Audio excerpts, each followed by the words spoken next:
Ahoy, wonders, and welcome back to the table. Here we are. We literally Return of the King to a demon army with a army of ghost skeleton pirates. You're welcome. And sent 2 demons back to their plane, I guess. Pretty much. Delayed 2 demons.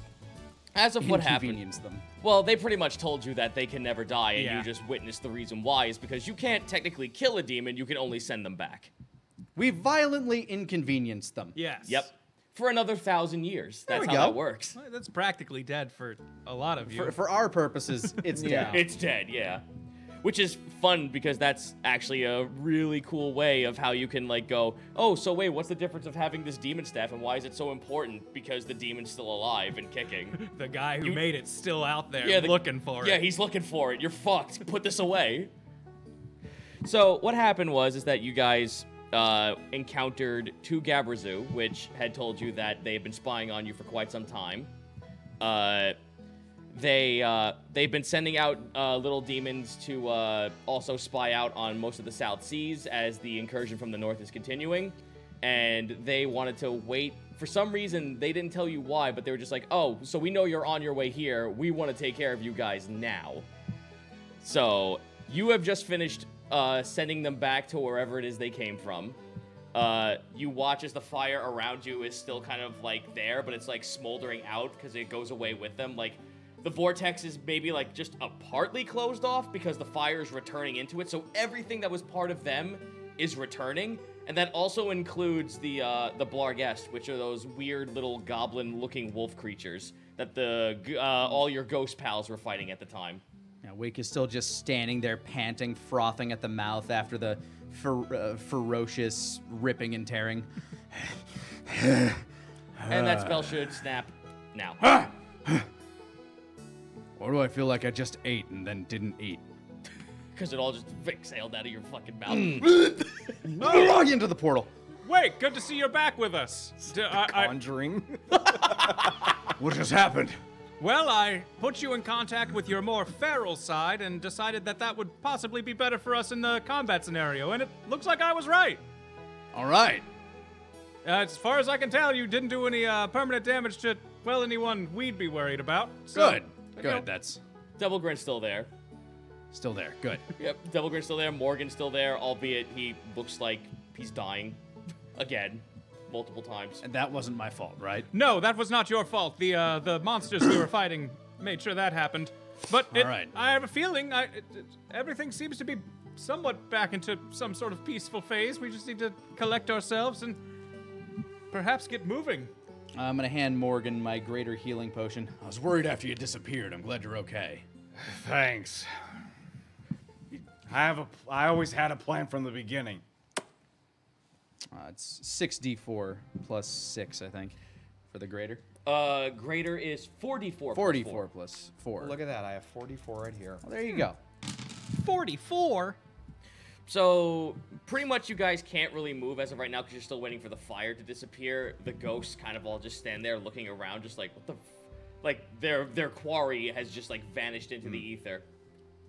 It's 44 plus what? Sorry. 4. 4. Okay, so 14. So, thanks for waiting for the keyword. That was, They all good effort stop on your and end. turn and look at you. Hi. Hello again. Just like all the fucking skeletal ghosts. Okay, that's unnerving. Thank you so much for helping us. That would have gone very sour had we not had the backup you provided. I'm very thankful. The two mediators between all the other ghosts kind of just like waddle on up to you guys. After like, they put their swords away, the other guy still has the box, which you don't know if is actually a real box or not at this point. No, they look to you just like, oh blimey, that was intense. That was.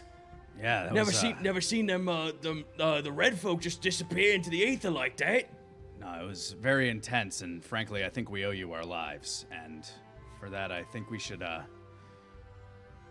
probably come clean on a few things here. I look What do you mean back. by that? As they squint at you. Well, you said you've been here for how many weeks now? About 4, 5, give or take. Well, it may have been a little longer than that for you. I'm not sure if this place has been playing tricks on your mind, but when we found you, we didn't find you as you're standing there right now. We saw, well, Morgan, if you'd like to better explain this, you have... Roll an Arcana check for me. I was about to say, Just saying he has... natural 20. Hey! Hey! There we go! Woo! Their task was incomplete, thus their spirits were tied here. You fellas never finished your job. That's why they're still here. Tasks left unfinished. He looks down at the one guy looks down at the box that he's holding. The other guy looks at him. Fucking told you to put that thing away. Well, Like slaps him upside the head. Yeah, it spins around. great. Three Stooges pirate ghosts. Fuck yeah. I'm all about that. I'm all about my Abbott and Costello bullshit.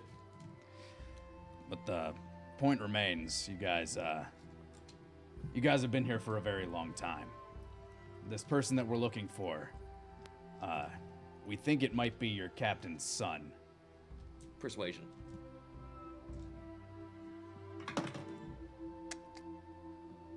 That's solid, 18. Oh yeah, that does make a lick of sense. I don't think the captain had himself a big whopping scar across his face. That was kind of new. Yeah, but either way, we have to find him both as in honor of your captain and as a favor to the boy's mother. Well, if this ain't the real stuff, then I guess we got to go find it and then put it away ourselves.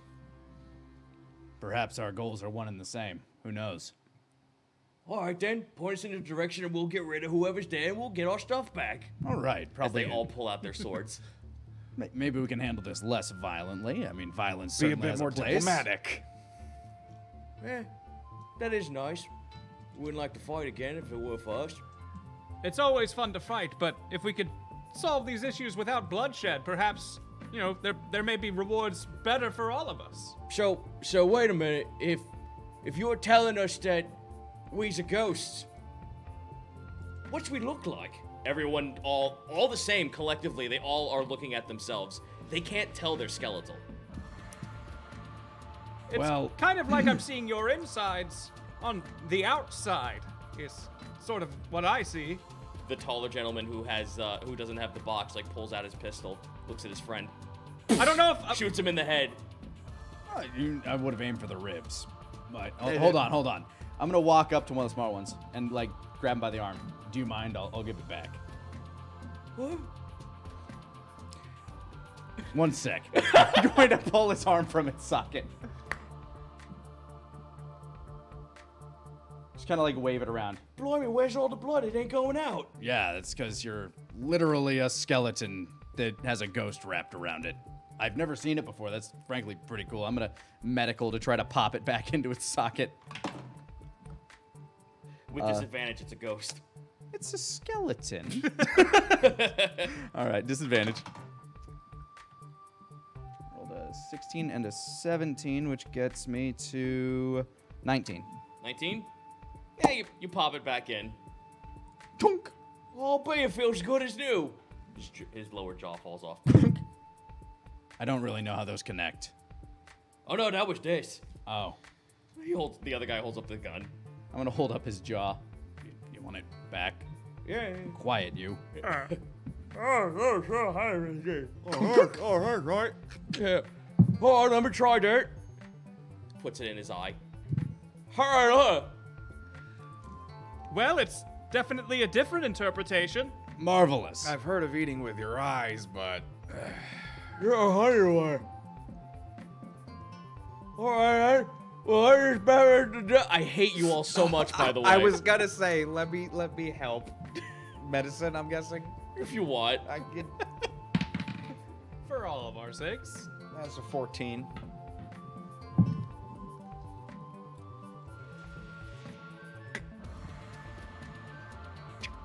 Snap Okay, it back good. in. Snap it right back into his jaw. A nat 1. He's naturally talking out of his I ass. say, thank you so much, sir. No, I'm not doing that. I'm not doing that. Fuck off. Yeah, he's just like, Oh, that's better. I feel me teeth again. So, all right then, Mr. Ghostmaster. What we're supposed to just put this box away, or I mean, we're following your cue now at this point. Well, honestly, that was the last task your captain tasked you with. Yeah, we were supposed to hide the box where he used to live. And you said he lived deeper this way, correct? Yeah. Well, Said it was a kingdom sitting on the side of a wall. It was. I believe a kingdom, you say? Because I believe we are headed towards what seems to be a civilization that's deeper within. Does the name Dimswell ring any bells for you? I was gonna throw out Jevavul. Or Jevavul? Yeah, like Sorry. the Devil Grin looks over to you and just like points like, we don't want to go there. We don't want to go there. Never mind. Less you like he's. I'm gonna roll a stealth for him to see if he like mutters to you. Stabs you in the kidneys. Yep. You know, My little he just, like, mushroomy kidney. yeah, he just like pokes you with it with the end of his sword. Just, Ooh. lest we forget, there's a disease plaguing all the drow down there that's turning them into mad flesh-eating drider. But I hear it's dangerous this time of year, and possibly not the direction we're headed. But is that the name that you know? I mean, the fact is they have a quest to complete, Yeah. and whether or not it's that place. Well, they recall that. They recall that name. They just don't know that, like, they That was don't know the about the place. whole thing that Devil Grin just muttered to you. Again, they think that Jevavul is still just on the up and up, and that's where the captain used to be because he's a drow. Right. I'd like to roll an insight on the chest they're holding. Sure. For what purpose? Since they're all incorporeal, how do we know if that chest is also incorporeal? Because it's just how do we know if it's an image of the task they were trying to do before they died? Okay. Like, are they actually carrying a material plane, like physical chest? Okay, yeah, that is an insight then for me. 21. 21?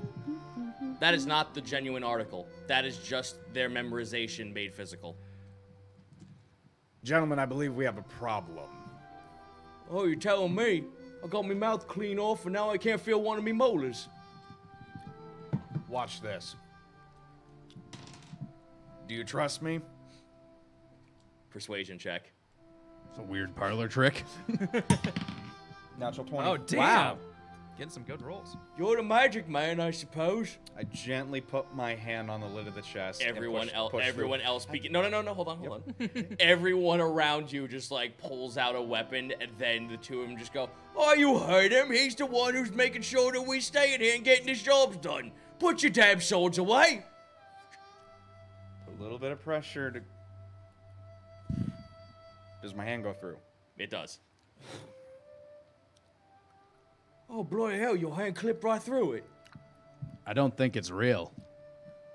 Sorry, mate. Hard for us to tell. For the most part, I look fresh as a rose. What happens if you decide to let go of it?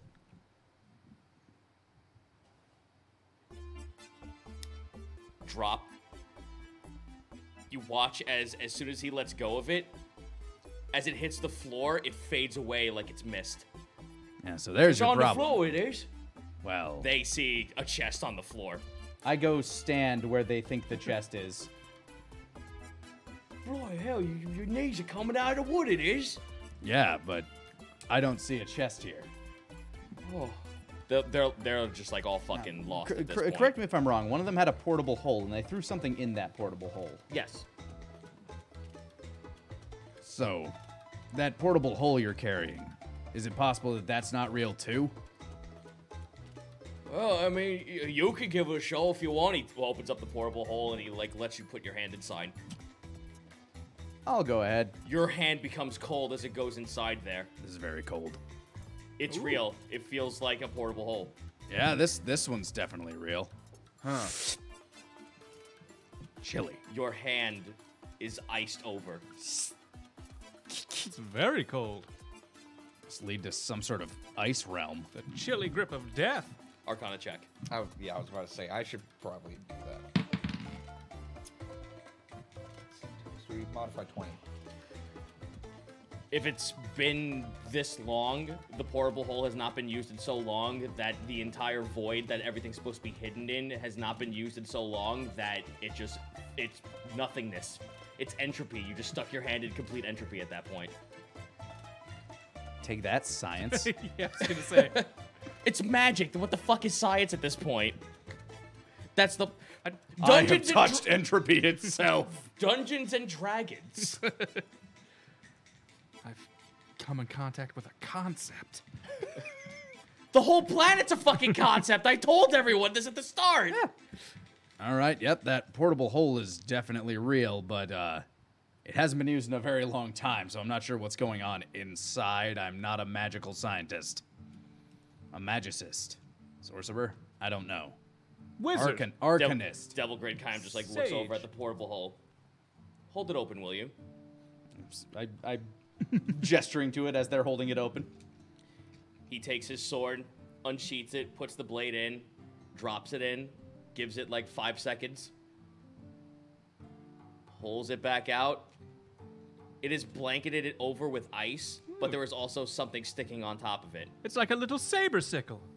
I'm gonna examine the substance that's on top of it. Does it? What's the thing look like that's on it? It looks like another like block of ice attached itself to the other ice that's on the sword. It's a key inside the ice. I'm gonna use my elemental attunement to thaw this.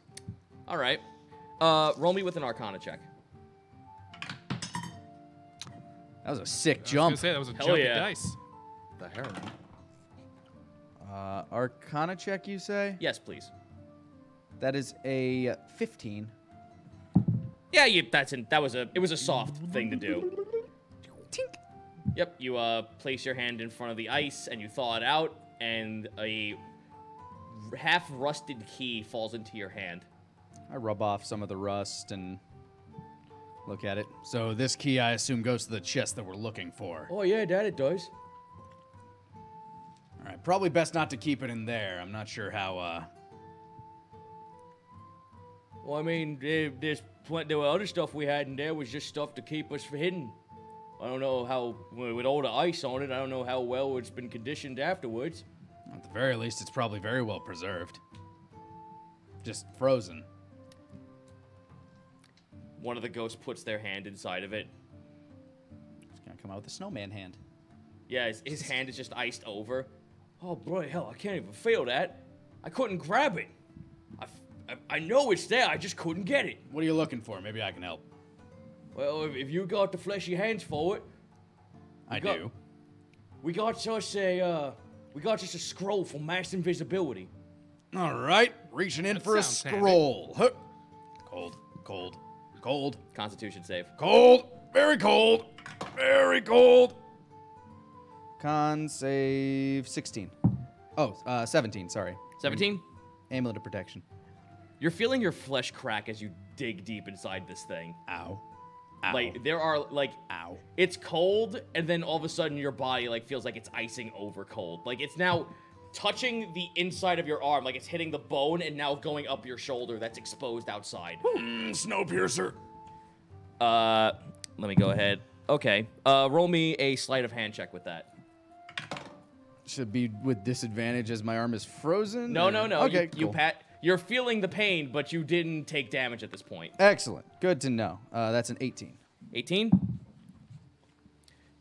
Well, you feel ice forming over something. You feel like it's another block of ice, but it was enough that it jiggles in your hand, so you pull it out. Ah! There's like a block of dry ice in his hand as a piece of paper in a small tube is sticking inside of the ice. Yeah, I just pull out my arm, the scales slowly turning black as my arm just steams. It's like a fish market. And I try to warm my flesh and my hand to try to melt whatever's in there. The ice is so caked over your arm that you cannot conjure fire. You guys need to help him out. Okay, let me see if I got something here. I came prepared. I'm just slowly but surely trying to, like, eke warmth down using my key. That works. Where Yeah. the flesh is, that happens. But inside the ice, you cannot reach that. Yeah. Once my hand is warm, maybe we can get somewhere, but right now it's cold. I'm cold. I got a torch, so Okay. I'm Roll like- me a medicine check. medicine. That's a 4. Morgan! Ah!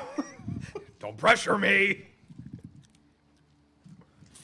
Let me roll something here real quick. I have another idea. Maybe we could set up camp here and just, chill out for a moment. Yeah, Morgan, you set it on fire, but one of the ghosts starts like talking your ear off, and you just turn and look toward him. You stick the lit end into the ice. No! So now there's a torch sticking out with the ice on top of your arm. Like handle or match head? Match head. I yank it away so it doesn't burn anything. Oh no, it doesn't burn anything. It's just now stuck to the ice and now doesn't move. How the hell did you even do that? Sorry, I just wanted to ask the magic man something. Here, Well, I will. you have kindling. There you go. Thanks, I say as this thing is fucking super glue frozen to my hand. Now it's just a ugly contraption with a fucking torch sticking off it. What would you like to try, Crowmagil? Yes, Chromagil, help me. Well- you're old and sagely. It seems the problem you have here is there's a torch affixed to the ice. Allow me to break it. Astute. Very astute. Let's try this. Allow me to break it. Breaks whole arm. Chromagil firmly grasps the handle part of the torch. Firmly grasps it. Okay. And let's just give this a little bit of a strength check to just try and break off the part that it's attached to. Okay, so you're only I don't know if I like this plan. You're only trying to break off the. If I have the other end of the torch, it'll make the ice easier to melt. is his logic. Okay, roll a athletics check. Ooh, nat 20. Okay, that's fine. Now roll me a medicine check. Oh boy. I'm He's gonna gonna reroll that. dislocate his arm depending on what he has to roll Wow. against this. That's a 21. Okay. With the fucking grace of a surgeon, he Of just course. yanks it out. Doink. There we go. Wait, just. Oh, like It's already winces. Oh, okay then. You get a lolly. And now I'm guessing another medical check to deftly hold this torch to. I think it went out. Oh, It went out. You have to light it again. Yeah. Okay. So wouldn't that be survival then? Yes, that would be survival at that point. 18. I mean, if you're just trying to light the torch, I can do that with my finger. Here, have some more fire. Well, that melts the ice that was encapsulated around the end of the match. So you get that. That's fine. So it's now lit, Okay. fam. Thank you so much. All right. So How fucking dare you? You're lucky the camera didn't see that, Brian. Exactly. You're fucking lucky. That's why I went for it. You're not allowed. You're not allowed to dab here. but his hand is still frozen, right? That's still Yep. the Yeah. issue. I still have a block of All right. Then entropy on my hand, I guess. Chromagil focuses all of his wisdom and hand controlling skills into holding this torch just where it belongs. To calmly but thoroughly melt this ice. You've got to be fucking kidding me. What? All right, so in that one, Natural wonders. after a 20 and a 19 to free this torch. Careful. And Careful. And look, Careful. 3 rolls, 2 of them were about as close to Hey, perfect as you could get. you know what? Wake. That's Don't fine. complain. I'm not- just trying to help. I'm not arguing. breaks At his least it's finger. not a Hand crossbow. this to Grant, please. I want him to roll the severity check. Okay. Just, yeah. What we got? There's that first one with. That Is it the percentile? Percentile has 2 numbers on it. Okay, I'm seeing. Is that double? Hold on. 00. Double zero. That's double zero. The worst this could be is a 1. Okay. Do not roll a fucking 1. Roll a 10, please. Okay, so we got it. So we got a 1. We have a 1. This terrific luck. A natural 1 and then a 1 on a The D100. last time this happened, we killed a boss, right? But because it was a positive thing for us that he got such a bad roll. Because it was his severity. Yeah. So am I losing my hand? Is that what I'm someone asking? So, Oh no! Dungeon Master, please tell me what I've wrought. You firmly grasped it.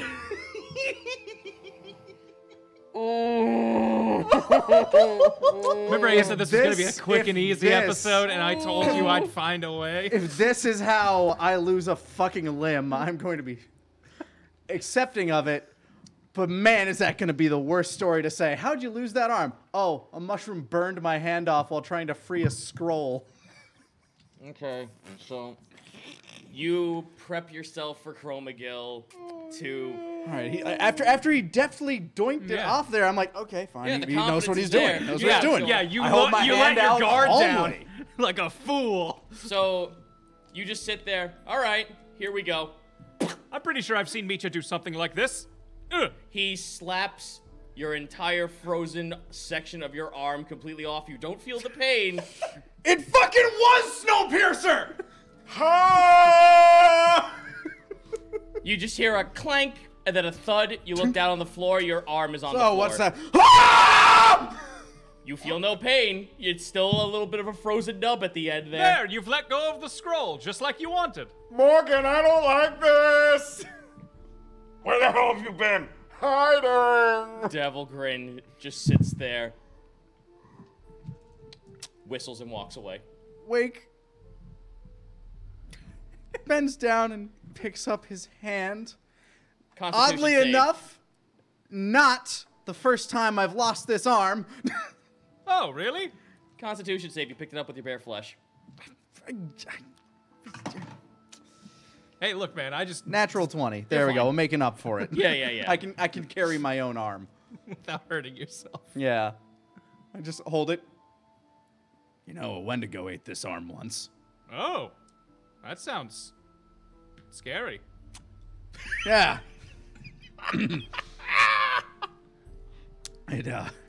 It was. I was a deer. You No, know, you're- Devil Grin's just like, I've met those. you know, I'm no physician. I know that's your ally back at Colas, but if I've heard that through many tales that if the arm is properly preserved, you could attach it back on. Kept on ice, if you will. Thanks, Chromagill! I get it. I've met a few doctors. Like Devil Grin's trying so hard to find the silver lining in this situation. Hey, you know, thinking about it, we have a very cold place. We could keep that arm. I don't want the rest of it to be frostbitten to hell, is the problem. I have a refrigeration sphere that I will use to preserve this arm. Put it on the stump. I will just go ahead and throw both of those in the handy haversack and just hope that they commingle and preserve each other. And Survival check. Oh, it's like a gnarled staff, like a merfolk staff. Would you like a hat with that? no, I'm good. Just looked like you could use one. Thank you, Chromagill. You know, I don't know if you expect me to grow this back like you might, but What an asshole! survival check is a 21. Yeah, you coax the I sphere up. wrap them together and just drop them in. Oh, this is so fucking weird. I've met plenty of mushrooms who've lost limbs and other such things, and it only took them a few hundred years to adapt. You'll be fine. I'm taking some bandage and I'm just wrapping the slowly thawing stump. What is weird is that even though you know there's a physical stump where your arm used to be, you still somehow feel like there's something still attached there. It's a phantom pain. We're all Wake will diamond. come too. You look down at your arm, and only you start seeing a faint blue aura that actually makes out an arm where the stump used to be. They're playing us like a damn fiddle! We're all diamond dogs now. I continue rapping where I know I'm eventually going to start bleeding out, but I make notes of my weird... Oh, mate, your arm fell off, but yet there's one right there. I could seize it just fine. I see it a little bit too, and I'm a little concerned by that. Anybody else see an arm where there was one? Would this be a perception or arcana? This would be an Arcana I check. was about to say, 18. 18, 17. 17. Hold on, just- The bag felt like pure entropy was pouring out of it. That arm that he's saying he's claiming to see you're feeling that same aura of entropy on top of it. How these people have died is that somehow they got sent to this realm of entropy and they came back out as spirits. And somehow that happened inside of the bag. And where did you find body parts in a bag once before? In the bag I literally just threw my arm into. Fascinating. Oh my god. So I have a, like... He's got like a ghost hand. Give me a sec. I'm going to try to grab a fistful of ash with this No ghost problem. hand. You guys watch as ash flies up in the air. Oh. That's Not gonna new. lie, I'm a little bit jealous. You're welcome. So I just have an invisible arm now. Pretty much. I am very confused, and I'm not sure what exactly is happening, but you know what? Perhaps I can use this to my advantage. I saw this in a moving scroll once. Wake of the Ghost Fist. There we go. It's like, you know, you'll always look disarmed to your foes. Thank you, Chromagil. Once again. You're welcome. Devil Grin kind of like looks over at you. I could feel it as well. My hand or your sword? I could feel the aura of your hand, like it's there. That you're a monk, are you not? Don't you use ki? Yeah, I try to channel some ki through my hand. You watch as your ki takes a physical form inside the hand. It almost looks like it's your blood. You can see your chakra it's like a network of veins that actually reaches into your hand. For the first time ever, you physically get to see what ki looks like. Holy shit, that's cool. I have got to get back to right so I can show Sheldon this, because he will be like, what? You're actually looking at this now, and you roll me a wisdom save. Save? Yep. You're freaking yourself out, man. Well, I mean, I've never seen the other side! That is a 17. a 17. Mortals dare not tread. That's crazy, man. You ever tried DMT? Yeah. You have never heard any accounts from your order that anyone has ever seen ki, and the only time Live to talk about. the only time people have ever spoke about this kind of phenomenon is when they're attempting to do the resurrection spell. Okay. So the fact that you can physically see your own ki means that you have this form that you're looking at is a connection of death in some way. You're taking. And your flesh is what life is. So in some way, there's a balance between you, and your ki is the center point. You talk to that Risk guy. He'll probably find this fascinating. Probably would. You have just stepped into a realm of knowledge that most mortals can never see as a monk. Take that, other monks. I'm telling you, write a book. I've written several, just never been released. Consider this a new volume. Chromagil just kind of saddles up. Now they're going to be ghost written. When did you... What is it with you today? First of all, I'm right-handed. Fuck. However, there is a chance for you to actually save your physical arm.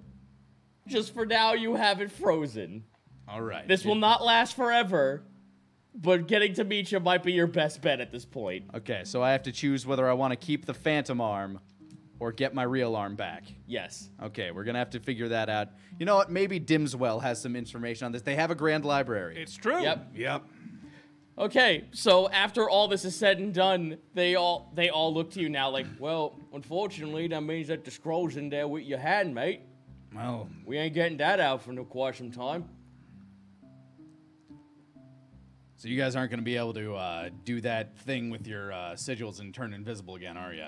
Oh no, we only could use that every once in a few hours. That did.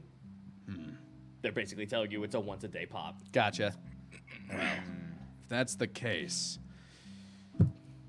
So now you have a fucking entourage of ghost skeletons with you. Well, nothing says nothing would be pursuing us once we entered the town. Perhaps they just kind of keep a watch since they can't exactly go in undercover. Devil Grin opens up on that. Well, as I've stated before, their grand library is the only place where those who need to actually breathe air and remain above it can enter. The rest of their town is actually hidden inside of a network of caves that go into the water. That's where most of the populace will be. Sounds like a job for Wake. And you ghostly fellows probably don't need, like, air. Yeah, of course we need air, you oh, wait, yeah, we... No, you don't got lungs no more. You're good. Oh, yeah. Hold on, I want to try something. I've always wanted to hold my breath for so long. You don't even really need to do that, probably. He didn't even really breathe in. He could just probably Yeah. talk forever. You can... Like me, I can project my voice with my mind. No need for lungs. I could hold a note forever. While he's, please don't do this to me. While that one's holding its breath forever, I'm gonna turn to the other one, the other of the two that we'd been talking to mostly. So what exactly did the exact orders of what your captain gave you before you, lost track of him? He said he wanted to put something really, really special. Something from his, one of his new close consorts. He wanted to put something very close to home for him, he did. You see, our captain, he was one of the princes of the kingdom, he was. Oh. And he wanted to find someone with a very, he said he wanted to find someone that not only could he marry off, get some good riches out of it for the rest of the crew, but he also wanted it to be true, because he said this one was special. You know Well, what? if it's the wife we think, she was special indeed. If we could possibly interpret those any other way, perhaps protecting his son might be a more valiant effort, because that is surely something that's more precious to him than anything. I'll be honest with you, mate, we didn't know that you had a kid. I don't know if he had a kid while you guys were doing the job that you were doing. Maybe this was an after type thing. Oh, yeah. Oh, he did say that this had something to do with his missus, that he was. And eventually, something came along and tore that child away from his beloved. Yeah, well, we said there was them two red fellas that was walking over this way with someone who looked like the captain. Yeah, so if we can find him, and maybe you can assist us in getting his son back to his mother, maybe that will fulfill exactly what your captain truly would have wanted. Or at the very least, we'll discover where the stuff you were charged with hiding ended up, and you can find its proper hiding space. Oh, yeah, makes sense to us, it does. All right, boys, well, we have to head this way then. Marching skeletons down the road. All right, welcome to the crew then. Okay, perhaps we should take the lead. As we said before, it'd probably be easier for us to communicate with people when they see skeletons walking up. They'd probably get scared. No, but don't you think this would be cool, though? It would be. It The other would be guy's holding very his breath. cool. You know what? You guys can walk a little bit behind us. In fact, you two walk up there with us. Everybody else trail behind. That way we have a real entourage moving. The other guy's still holding his breath while holding up his box. Really impressive. Let's keep moving. And we walk to the front and start heading towards Dimswell. Yep, Devil Grin will assist you guys in telling you which way to go at this point. All right, Wake's continuing to test the limits of his ghost hand. You know, Devilgrin, if these ghosts are confined to this area, you could probably make a bang-up, protect travelers from ghosts that you know. And, probably be just a fun attraction that you could give, a haunted forest. I don't think our friends here would be too keen on sticking around forever to do something like that. Devil Grin kind of rubs his chin. You see his thumb grazing across the scar on his mouth. Well, I was going to assume that might be a fine way to get some extra coin. You seem to have some objections to that. Personally, I don't. My, I suppose, new supervisor might not like that. Supervisor. Waggles the Necrostar a little bit, playfully. Oh. I don't know what he's talking about either. I I'm just not a thought man it would of be faith, a fun but idea. I know people speak of Vecker. Oh, yeah, I've heard of him. I know people that have met him. You've seen his acolyte. Yeah. All I'm saying is if they're trapped here for eternity and it turns out that we can't set their souls free or whatever, they might have fun hanging out with other adventurers. Roll a religion check for me. 14. You know that Vecker blesses people who actually put souls to rest. So there might be some karmic balance in actually letting these guys return to whence their souls should have gone to, or, you know, Devil Grid could get some monetary gain out of this for an attraction. Let's just say the big man we'd earn some brownie points with the big man. Chromagil looks over to the sovereign of the Funglets, who I assume is possibly still visible at this difference. Oh yes, the big man. He turned. You actually watch as like the face turns to look at you. Only you are seeing this. You watch two twigs, I say twigs, but two giant fucking branches of mushroom. Yeah, the big guy might not like it. He seems less than enthused. And as a fellow big guy, I respect his thoughts. Let's just say we could gain his blessing if we let these boys go home. Death is so common down here. What blessing could death give us, people of the Underdark? Just see what this thing did to what we fought. A piece of obsidian. He wasn't paying attention to it. Oh, you know what? Here, why don't you hold it?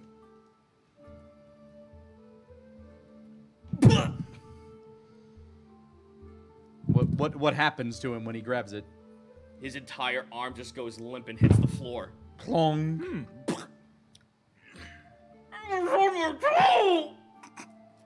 Ah! Wait, now I need to know. Holds out ghost hand. Wait, I don't. Well, You know what? It's your ghost hand. You know what? As your doctor, I feel like this is not something. You know what? I'm gonna humor him. I need to know. All right, I'm curious. I'm just gonna. So I gently hold it from the skull face and I gently hold the handle out to him. I try to grip the handle with ghost hand. Oh my god, your arm is on fire. Pain. This isn't normal! Pain, your entire soul feels like it's on fire. I feel eternity! It is my medical advice. It's like electricity, I can't! You take 14 points of necrotic damage. I touched the other side. My medical opinion would be my to not soul. do that again. Wake falls to the ground, just panting. You guys, it looks like he fucking aged 10 years and then it returns back to him. I do a kip up. Whew, okay, not doing that again. You were saying?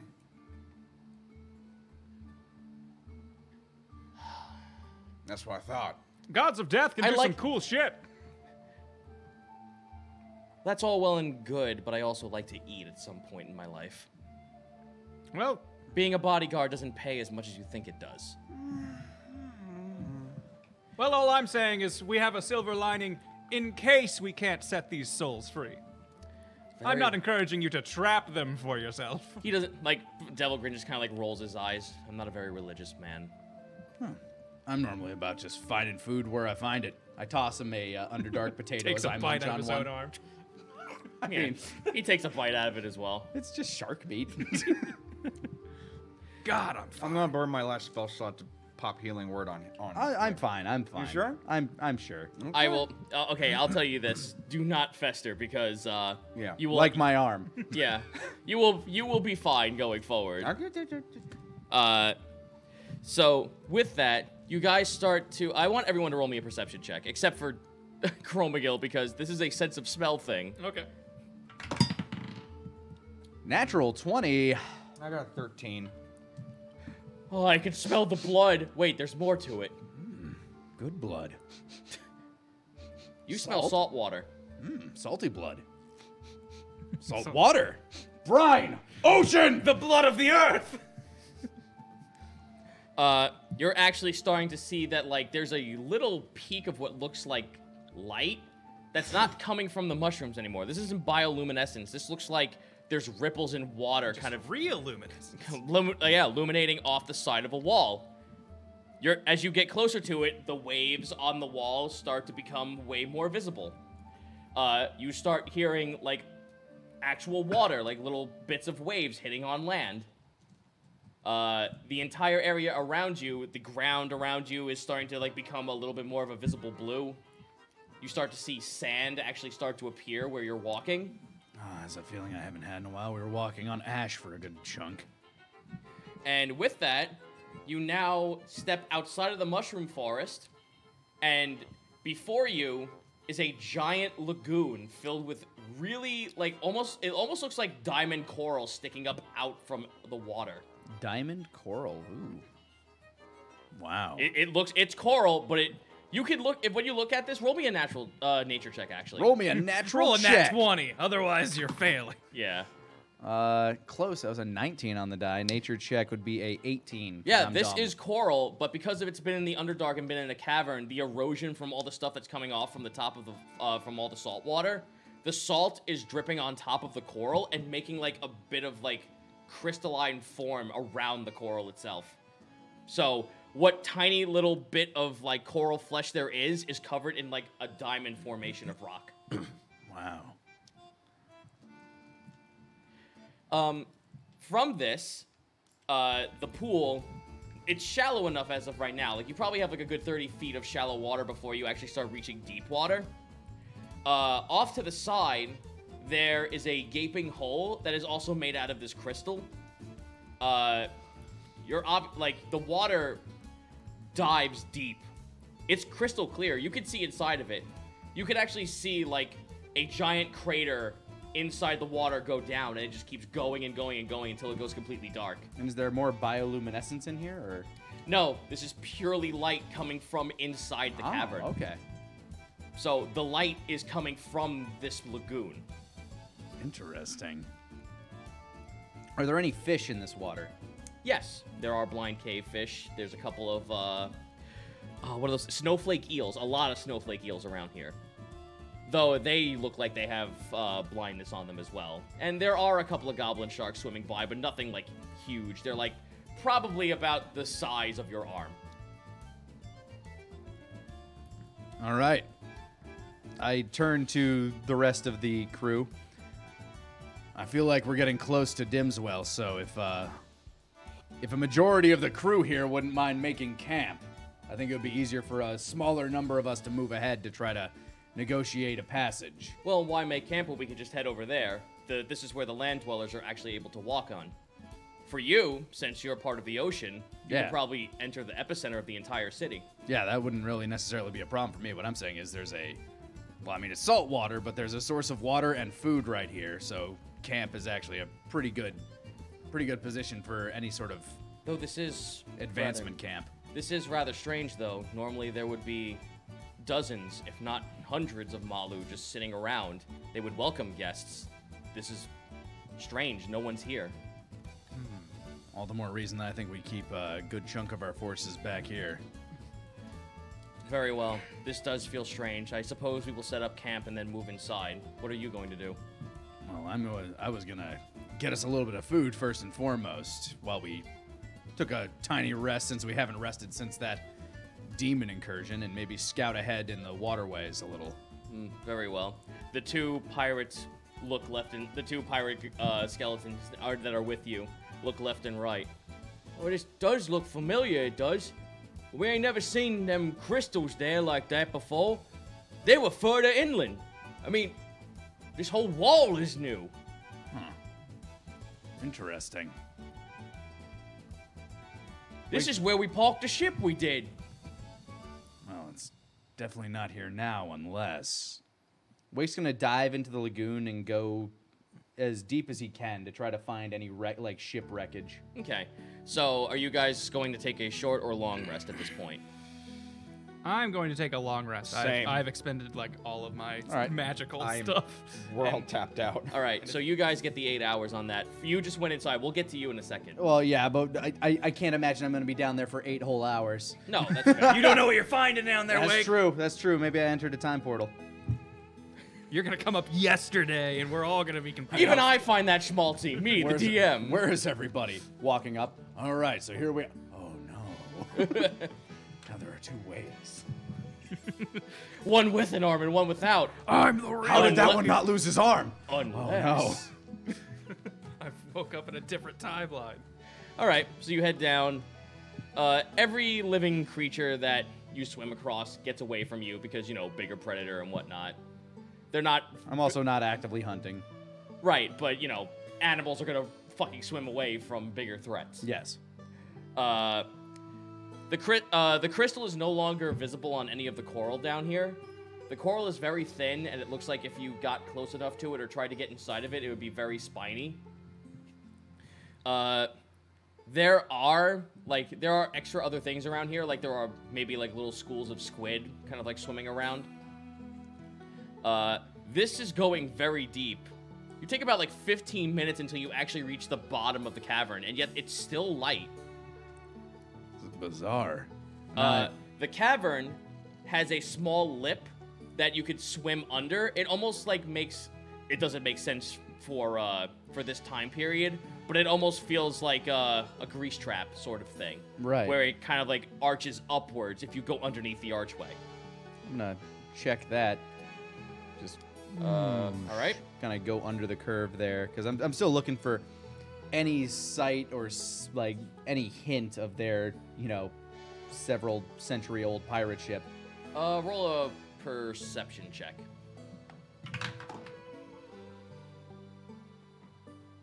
That is a 21.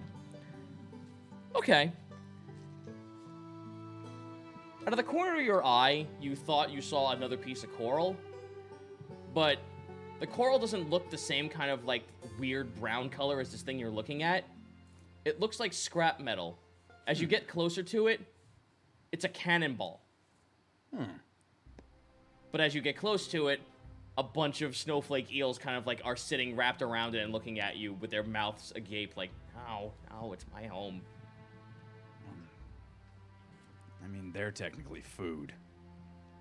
They're all just sitting there with their mouths open, menacingly. That's not gonna work. Trident.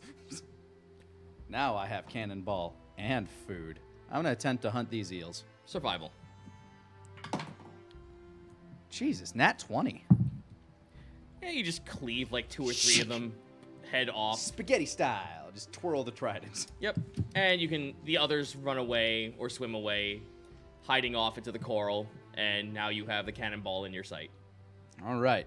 I'm gonna see if my ghost hand can hold the cannonball. You pick it up, roll athletics check.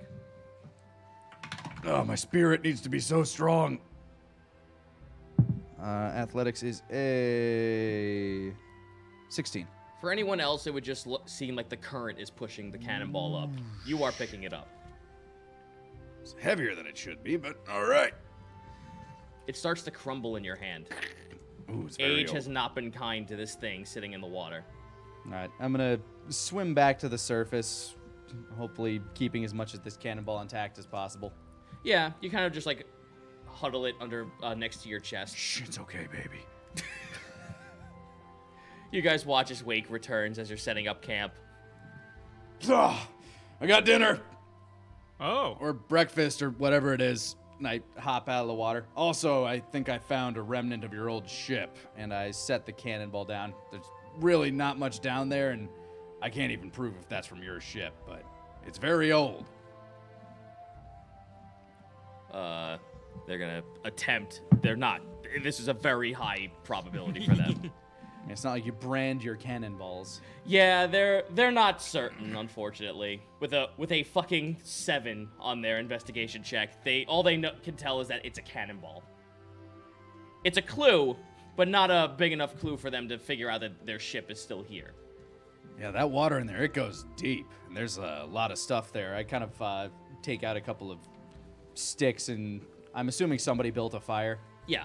All right, I start, anime-style grilling, like spearing those eels and putting them around the fire so they can cook. Everyone gets 1 ration of food.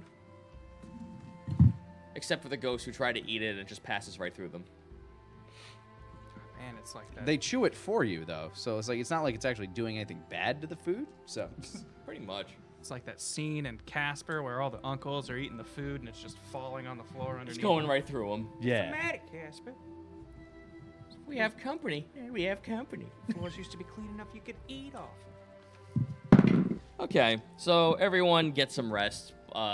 Heal up. Everyone get your stuff together. Wake, you could attempt to try and put that arm back on if someone wants to help him with a healing spell. I'm still testing the abilities of this ghost arm, and I'm not sure if having a physical arm is necessary at the moment. So we'll debate that when we look at the Grand Library and see if I can figure out exactly how long this would last if my arm actually rots away. Okay, so Healing as we're capabilities taking to a have. short break in-game, we will take one outside of game as well. All right, we'll be right back after this. Hello, we're back to the table. We return. We have begun after eating eel. Dun dun. All right. So, after 8 hours of rest, you guys are back on your feet. You still have... Nothing has really happened over the time you guys went to sleep. Or for however long you guys feel like. Again, time is an illusion at this point for you guys because you have no idea where the sun is. Time is irrelevant. Shakes my hourglass. It goes back up. All right, so, Morty, you guys wake up. Wake, it's, kind of weird. You're looking down and seeing that your arm is not there anymore, but it still feels like you're still moving one. I rub my face with my phantom hand. You feel your phantom hand rub your face. Okay. It's a different feeling, but it's still there. Do I notice it feeling any different than it did yesterday? It's not as solid as it was before. Like it feels squishier? Yes. It feels like your hand is made out of the Stretch Armstrong material. Wake Armstrong. I'm gonna try to concentrate and see if I can get it to feel more solid just by like trying to will my energy through it. It will cost 1 key point. 1 key point to maintain my hand. Yes. Hand maintenance. And there you find your downside. You have a phantom hand. But it costs 1 of my key points per day. Yep. Ah. Okay. All right. So everyone gets up. They all gather around. Again, Devilgrin Devilgrin got up way earlier than all of you, considering that he's been living here for so long, so he's more accustomed to how time works down here. He's sitting off, looking over at the ocean. He's been he's like sitting, like folding his legs, looking off to the side, and he's peering out towards where the mouth of the cave is. Something catch your eye there, Devilgrin. Wake says, doing some stretches and realizing he doesn't really have to stretch his hand anymore. Nothing has other caught arm my anymore. eye, and that's what has me concerned. Again, this place used to be so filled with life, and now nothing's here except for the fishes that swim. Well, I guess if we, do you know the way to get to Dimswell from here? Is it down that, I point to the crystal hole in the wall. Yes, he points his sword over there as well. All right. So I guess we'll, move forward from here. We'll bring, probably a couple of the crew. Look over at the skeletons. They've been sitting there this whole time. Hi. Probably the 2 that have been talking to us the most. We'll bring them with us. The main boneheads. Yep. Oh, how'd you know that was me last name? Lucky guess. My name's Bone. His name is Hetty. Sort of a self-fulfilling prophecy. Yes. Fantastic. We'll move forward on that. With a song in our step and a... And I look towards Bone in our heads. and I look towards the camera and I give a thumbs up. Jim face. All right, so you go ahead and head inside the cavern mouth. It's crystalline at this point. You're actually if you look to your left, heading out towards where the water would be, you're actually seeing that this side of the wall, it almost looks like it's glass, and you can actually see the surface of the water. And then you watch as the roof of the ceiling dips down and then enters into the water and then blocks the way. So it's almost like some weird kind of mirror out towards where the water should be. In all my days living in my forest, I never thought I'd see something like this. The world is full of weird places. Very much so. Yep. Well, you're telling me. You're a giant mushroom friend. I didn't think such things existed. Only me ma ever told stories about that. Kind of like looking over towards the giant mushroom forest. I don't think we can see it anymore. Well, the direction it would have been in. There were a lot of big mushrooms not super far from where we found you, but yes, I do in fact exist. Well, the ones that walk around and have wiggly little nubs and have a face. That's strange. Not super wiggly. He's talking about the fungulates. Oh. Oh He's no, saying you're just not him, like them. Just him himself. You're just fairy tales from where I'm from. Oh, well, I assure you, me and my people are very real. Just as you, a skeletal pirate ghost ethereal figure. Not very many people can claim they've seen them. It's funny because I could see myself. I figured it's the only thing I could see, if all things saying. You gotta know to love yourself sometimes. Meanwhile, I've seen mushroom people like myself for thousands of years more than I've seen, beings like this. So, everything's kind of mysterious to everybody. It's kind of fascinating how perspective can change how mysterious something truly is. Chromagill, roll me a dex save as you trip on something. I mean, really, it's just such a fascinating... What?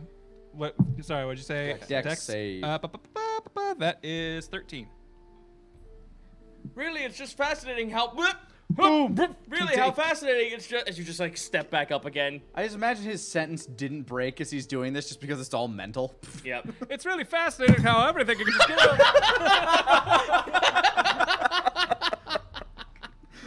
And it's just, it's your perspective, really. I don't know. Yeah. I'm learning so much about different people and places. As he's continuing to talk, Wake's helping him up. You look back over at his feet. He tripped over what looks like a beam of wood that has a little bit of a metal mesh attached to it. Almost like the entryway towards the galley of a ship. I try raising that up out of the sand. It's rotten to the core as you rip it up, like centipedes run away from your hand. Gross. Well, at least they're running from me now. Not to me. I'm gonna roll something for the pirates. Or making you enraged with their bites. Nah, they couldn't tell what's going on with that. It just looks like a plank of wood that's all eroded. You're starting to see more and more bits and pieces of wood that look like it's all splintered off as you walk down this little cavern-like area. Now, they made mention that this rock wasn't here before. Could I do a nature check to determine if this rock was produced by, if this is volcanic rock or if this is some sort of coral-like substance that was created by some sort of species? Sure, go for it. That's a 12. I'm not sure how far I'm getting with that, but... Bless you. Ah, bad sneeze. Unfortunately, no.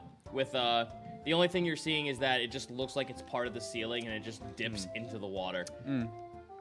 I actually want to do a kind of a counter thing. I want to do an Arcana check and see if that rock was placed there by magical means. Okay, go for it. And it moved. That's an 18 18? on Arcana. The rock is natural.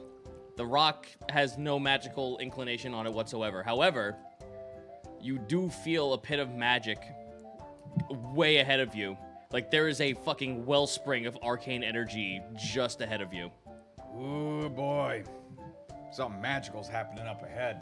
And it feels like it's towering over you as well. It almost feels like it almost feels like a wizard's tower is somehow like just before you. Part of me thinks we might be close to the Grand Library, because there is a massive source of arcane energy up ahead. That's good news. Wake, roll me a perception check.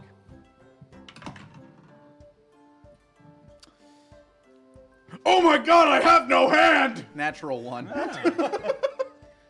Nah, you're still looking at the rock. All right. You're trying to wrap your brain around how this rock might have like happened at all, but that's about as much as you're getting with that one. Yeah. All right. Devil Grin just looks over to you. Well, yes, the library might have some arcane artifacts into it. I know the Grand Pseudo that lives here is very accustomed to taking in things to try and keep them away from most of his people.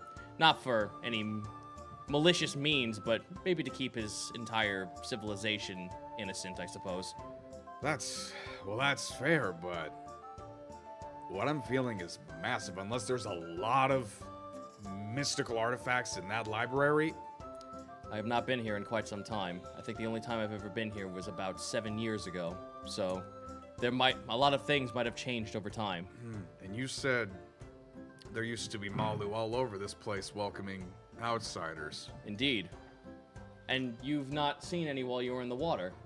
No, none down there. I got a couple of eels that we ate last night, but no. That's even stranger. And then They would be way more abundant in the water since that's where they live. The last time we saw Malu was, way back. in town. Yeah, back in town. And then we had those demon folk nearby. Part of me thinks the town might be on lockdown. All right. With that, you enter into what looks like a really large, tall cave network system. Mm-hmm. There appear to be small holes that look like someone could actually enter into them. It almost looks like Hobbiton inside of a side of a wall. There are 3 layers to this place, and the holes kind of like stretch around the entire cavern. It's almost like a football field size of the entire wall. Okay. And there are 3 layers of this, but in the center of it is a giant conch shell that is entombed in this crystal-like coral. This is where your arcane energy is peaking from. Yep, that's it. There is no one in this town. There's nary a soul here. This place looks like it should be hustling and bustling with life. There are bazaar stands standing there, and they don't look like they've been, sitting here for ages and ages, unlike the rotten wood you've been passing by. However, there are wooden structures. Everything else is made out of stone or carved into it. There's a lot of nautical items around here because obviously they live near the fucking ocean. Mm-hmm. However, there are big beams of wood that look out of place in comparison to a lot of the architecture where the houses are. Guys, do you remember what we heard about the Daystar? About how when they look at somebody, they disappear. I think we're on the right track. Atreus! Wake calls out for the clumsy little snail boy that we met before. Hello? Anybody? Chromagale is going to cast a spell. What are you gonna cast? Nature Sense. Normally, this is used for initiative purposes, but with what it does, quickly close your eyes and focus on your surroundings. Multiple scenes of the immediate area flash through your mind from perspective of countless insects, small animals, allowing you to sense the presence of humanoids, beasts, fae, and plant creatures within a 100-foot diameter sphere centered around you. So I'm just going to kind of close my eyes and just sense, is there life within 100 feet? You are surrounded by what looks like giant slug-like life forms inside the entire wall. They are not moving. They are huddled together and kind of hiding in quarters. There is life about, but it's all within the walls and huddled together. No one is coming outside. I don't like this. This is some Junji Ito shit. This hole was made for me. Well, you're in the middle of the square. Again, this the entire area is opened up right now. There are stalls, but they're empty. There's no items here. There are little bits and pieces of life here. There's decoration on the walls. There's places that mark off, hey, so and so lives here. So and so lives here. Again, the only thing that, and also the giant spire in the middle of the entire area that is out of the conch shell. That towers up 3 floors. Okay, so it's a building-sized conch shell. Yes. I mean, I don't know much about these people's culture. Before we jump to frightening conclusions. Is there any sort of, sleep cycle? Are we maybe here when they would all be resting? Life would continue even if it was their time of rest. It finds a way. Oh. Damn it. So there would be at least tens, maybe dozens of Malu upon the walls, That's true. They would just at least walking have about. guards. Chroma Guild, they're in the walls. Now, when he's sensing them in the walls, is he sensing them inside like these buildings that we're Yes. seeing? Okay. Well, I think the best They're hiding. I think the best thing we can do is, go up to one of these doors and just see if anybody answers. I suppose. Though, if they're all huddled together and hiding from something, I'd hope we don't find it. Well, I don't think we're gonna get anywhere unless we know what we're looking for. True enough. I mean, we could just go stroll straight into the Grand Library and just do what the fuck we want, but I don't think they're going to appreciate that after the fact. You said there were wooden beams that seemed out of place. Yes. Like, okay, so we have the spire in the middle, and it's all kind of rounded like a football thing. Where exactly, like, how far would it be from when we came in, these wooden beams? The wooden beams, they look like they're used to hold up the next floor below them, almost like they're really huge chunks of flat wood that have been warped almost into a pillar and used to keep the entire bottom piece up like a support beam. Okay, how far are they from where we are right now standing? You have maybe one or two of these pillars, one to your left, one to your right, probably about 60 feet away from you. 60 feet away from me? You can walk up to it, no problem. I was going to say, yeah. Morgan's going to walk up and just investigate the load-bearing pillars, see what they're all about. That is a 16 on investigation. Okay. This is old cherry wood used to make polish on some of the naval ships. Fellas, I think some of the Jolly Shark ship is what's keeping this place structurally sound. I look over to Bone and Head. So, apparently your ship was used to help build this city. We built the city on broken dreams. They walk on over to the part of the ship and they look over it. They knock on the wood. They try to Old sailor tricks. yeah, they're doing old little sailor traditions to see if the wood's sturdy or not. Bloody hell, they're right. It is cherry wood. Yeah, Really we did. old cherry Yeah, wood. our ship used to be a vault, but we done snitched it away from someone. We done took it away from the Navy Guard and repurposed it.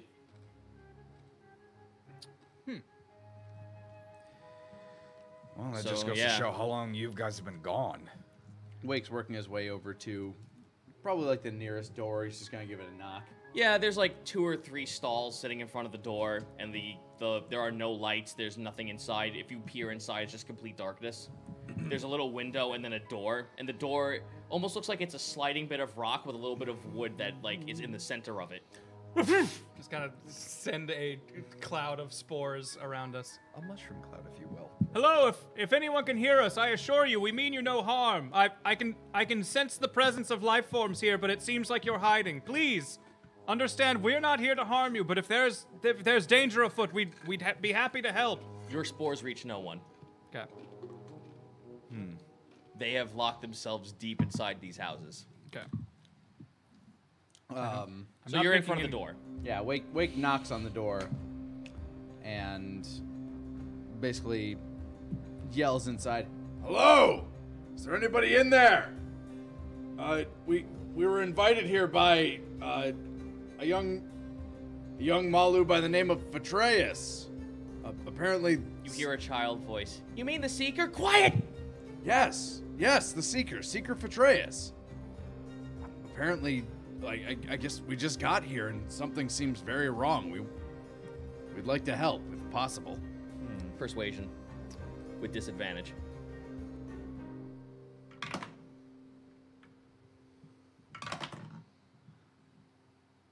That was the same thing twice.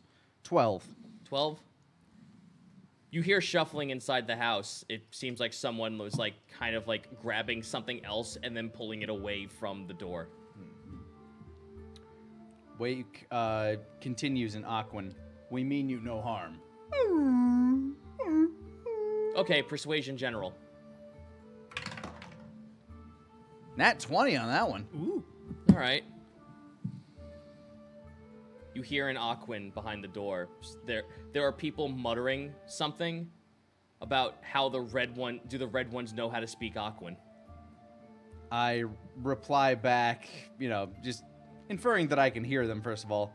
Well, you're hearing bits and pieces of the argument. From what you can assess, they're pretty much just like, all right, we're in lockdown mode. We know the demons exist. Are they Have they learned Aquan? Are they capable of Aquan? Is this a trick? All right, I'm going to continue in Aquan that we came across 2 red ones in our travel and vanquished them, or banished them.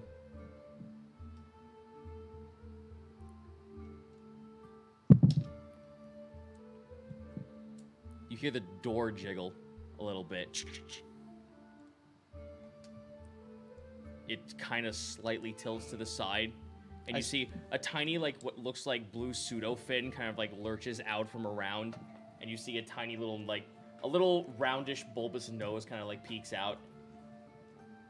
I stand back and just kind of wave with my normal hand, gripping my trident in my ghost hand, so it looks like it's just kind of balanced there in front of me.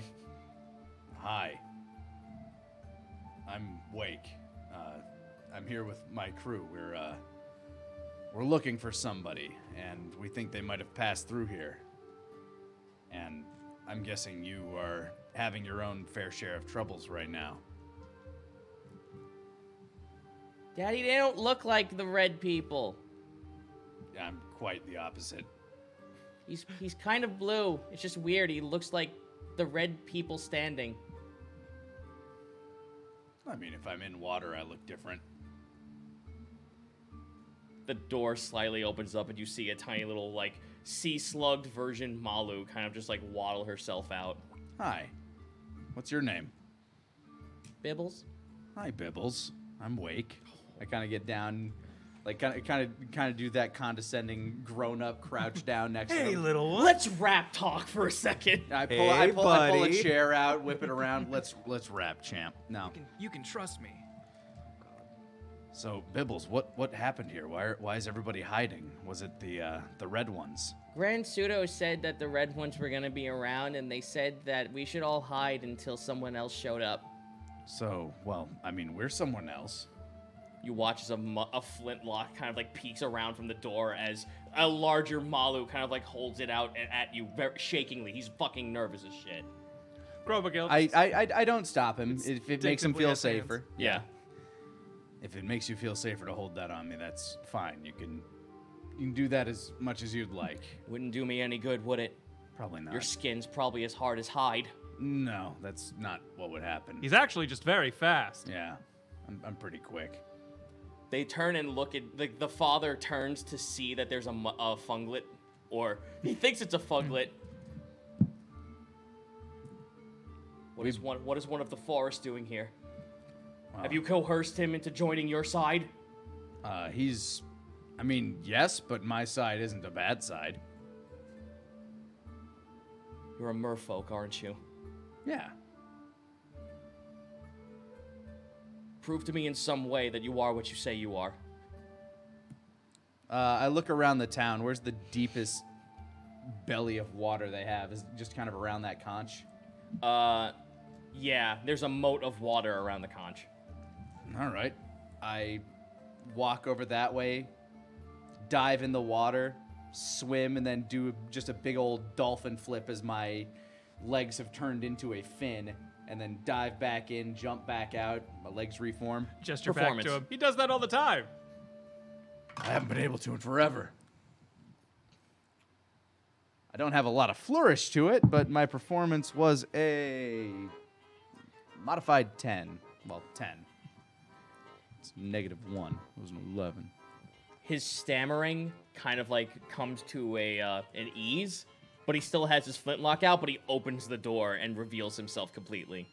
He's wearing a brown tunic almost what looks like someone in Colus's would be wearing, almost like a miner's outfit. Right. But it's like open vested because his body doesn't fit it properly if it was closed up. And his kid is now there holding onto what looks like a very bunched up doll. As she looks like her like pseudo arm is wrapped around it very tightly. So I've met little Bibbles here. What's your name, sir? Pay it no mind. Fair enough. I'm sorry, stranger, but these are odd times. We have those of the surface coming up here, bringing Drow, once thought to be cursed, into our land, and going and demanding orders to the Grand Pseudo enough that he actually yields to them. You know, it's funny you speak of that drow. I think that drow is who we're looking for. Strange eyes? Aye. Yeah. A scarring over their eyes. Something When they like that. open them, it almost looks like stars from the outside. That's exactly who we're looking for. I don't know who else it could be. Yep. He hasn't left here, but no one has been... He hasn't left this place, but no one has been allowed to go inside the Grand Pseudo's tower. Grand Pseudo's tower, that's the conch in the middle, I'm guessing. Indeed, the Grand Library itself. If... I'm guessing the Grand Pseudo is the only one that could grant permission for such a venture.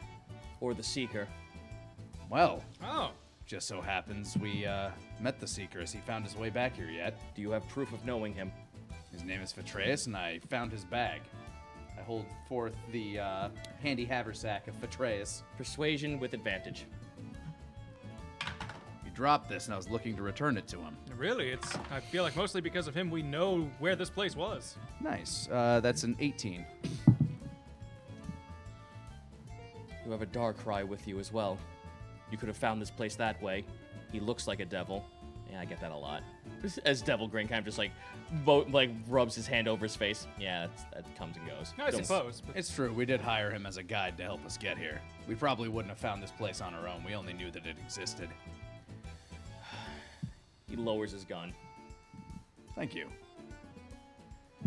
I'm sorry, stranger.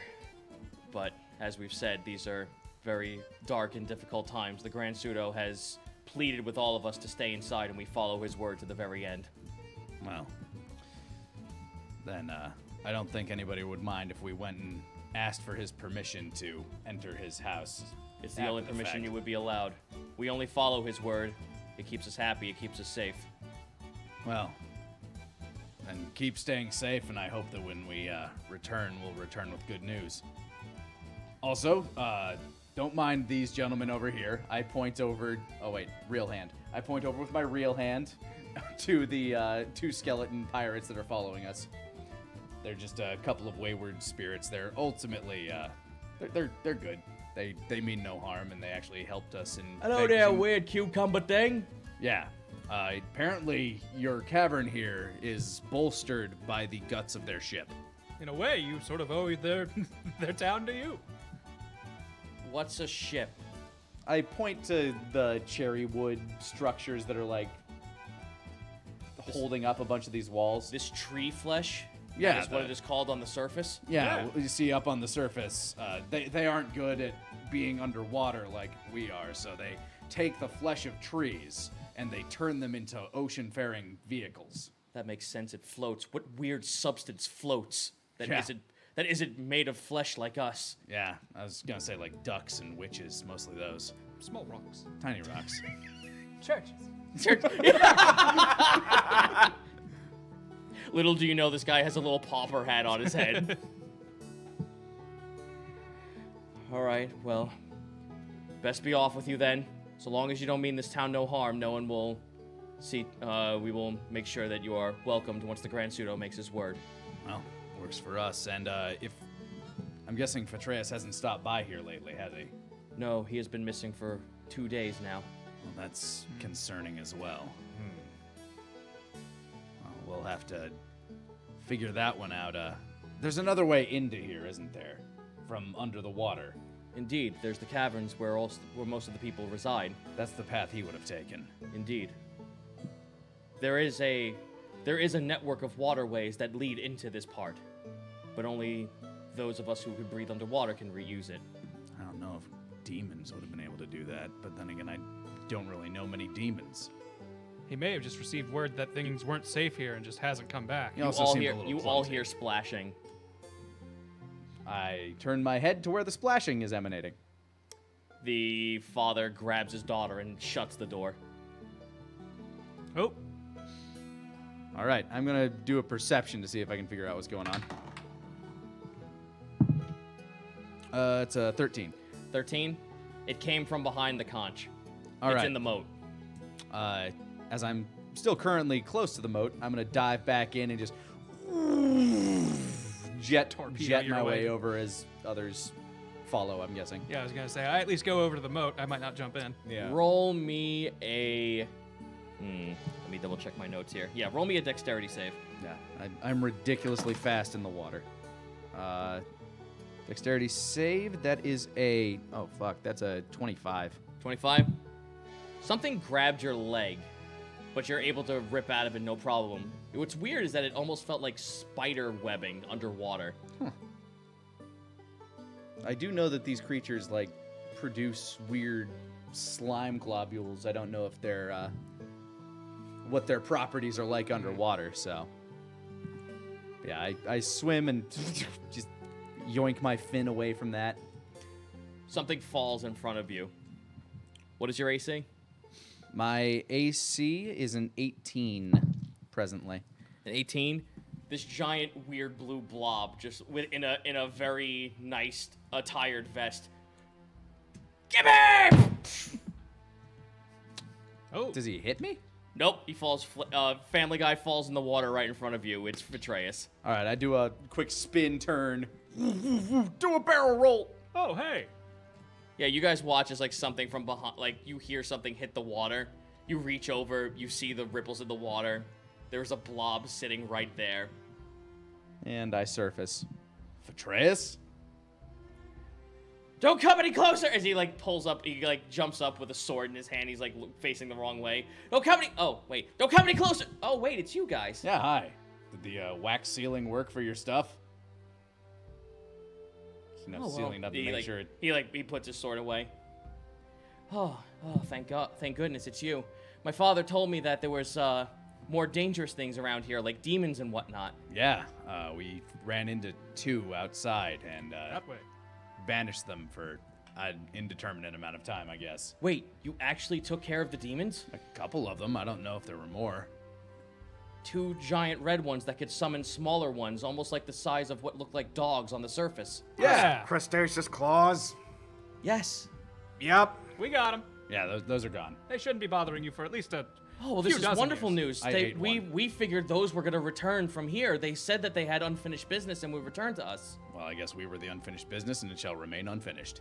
Oh, That business is unfinished then. that is most excellent. Most excellent indeed. Maybe now I can actually, after all this is said and done, I can go out and find my pack. My pack! Yeah, I got it right here. Hold on. There might be something in it. Yeah, I reach in and take my arm out of it, Sorry, we hand had it to back. use it for a little bit. and I hand it to him with my ghost arm. Oh, this is probably unnerving.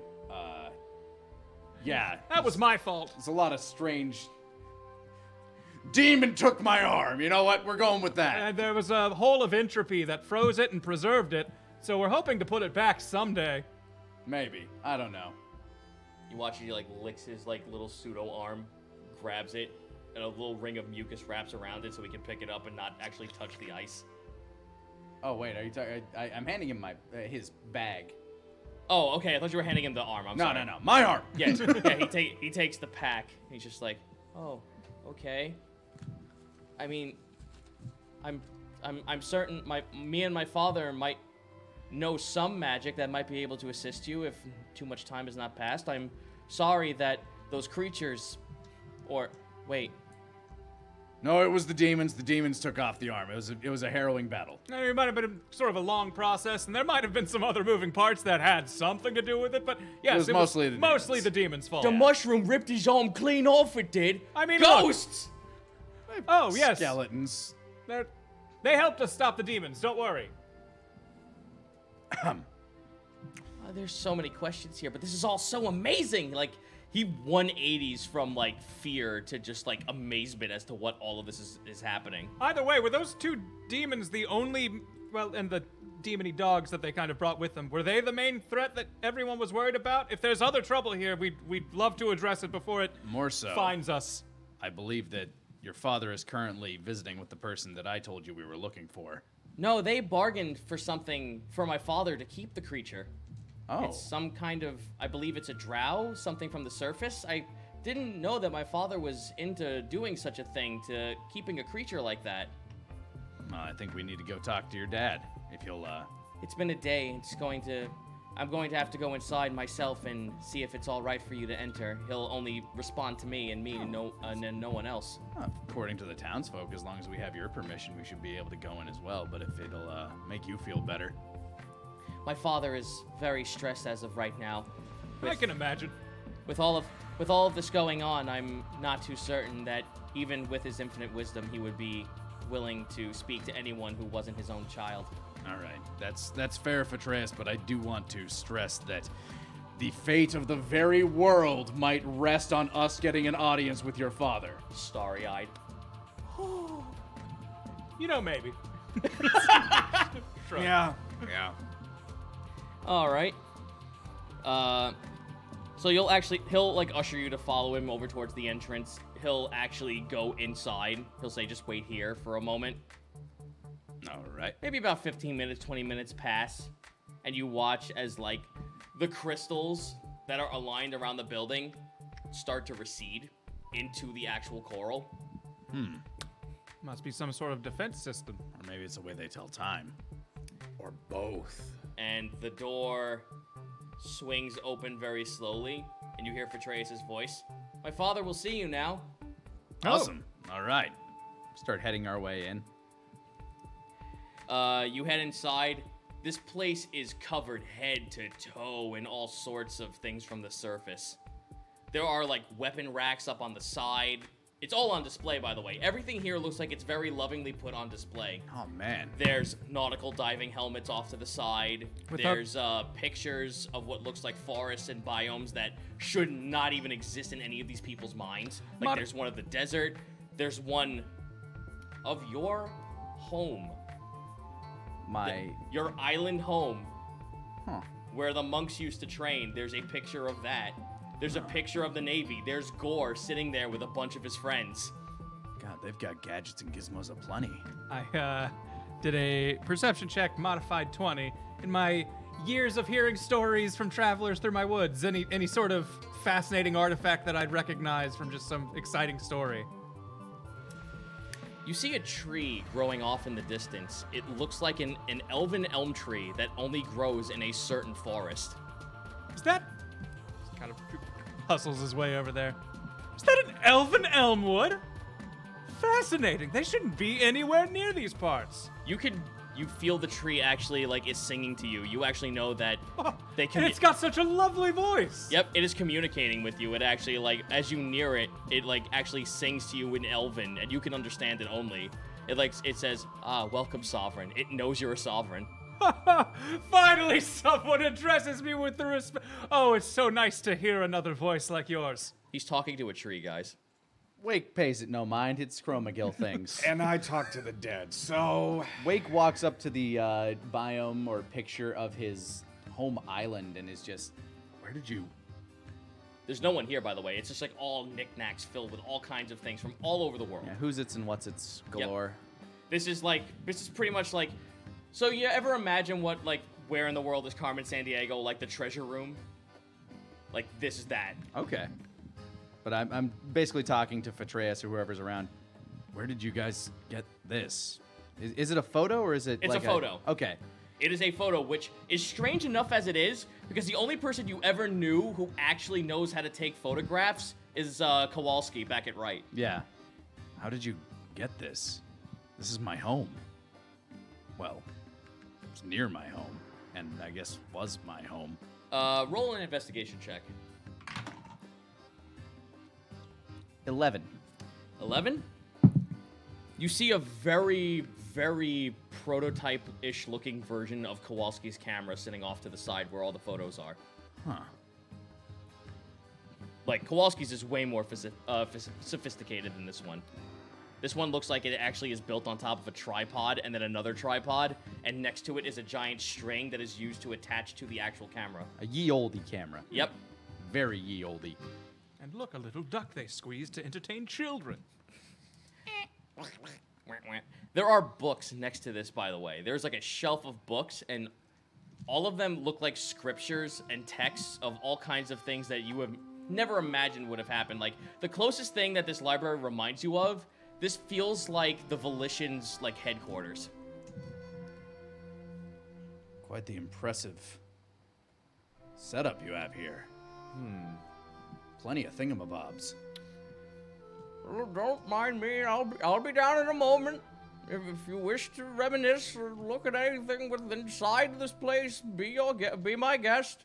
Atreus has told me of your deeds. I know who you are. I need to speak with you. I will be down shortly. I imagine that's coming out of some weird, like, metallic intercom system. Yep, you like look- those you those look to your metallic right. horns just sitting around everywhere. You look to your right, and it looks like there's, like, a tuba piece that has been broken off, and it's sitting there looking at you guys.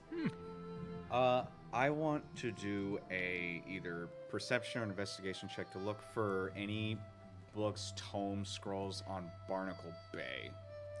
Roll it. And Wake specifically wants to look while he's rolling that for hints or information on his mer family. Because an entire biome of merfolk disappearing would probably be of interest to underwater dwelling So, creatures. 19. 19? There is a tome on Barnacle Bay. Mm-hmm. And it is written in Infernal. Damn. Wake got a 17 on his search for any information regarding his Kin. his kin. The closest thing you find is that you start to see, like, little pictures of, like, anatomically correct pictures of, like, creatures. A lot of them, like, are sea folk, seafaring folk. You start going through sharks, and then you notice, like, there's a sailfish merfolk. There's an octopus merfolk. And then they finally reach to you. Mako Shark. Yep. There's a picture of what your race looks like, and it says your kind come from a island very far to the south of here. You are not... right. Your race is not from La Serranis. Oh. They are from another continent that's far to the south, well beyond Gast Isle, one that no one in La Serranis has actually been able to reach. So my tribe must have moved at some point, or I guess before having me. Some sort of migration or something? Or either that or I drifted way farther than I think I did. But No, it says that your family, your race, comes from a pack far south of Gast Isle. They sleep and thrive within the abyss. But they have made themselves way more social over the years, so much so that they decided it's time to branch out and go to other places.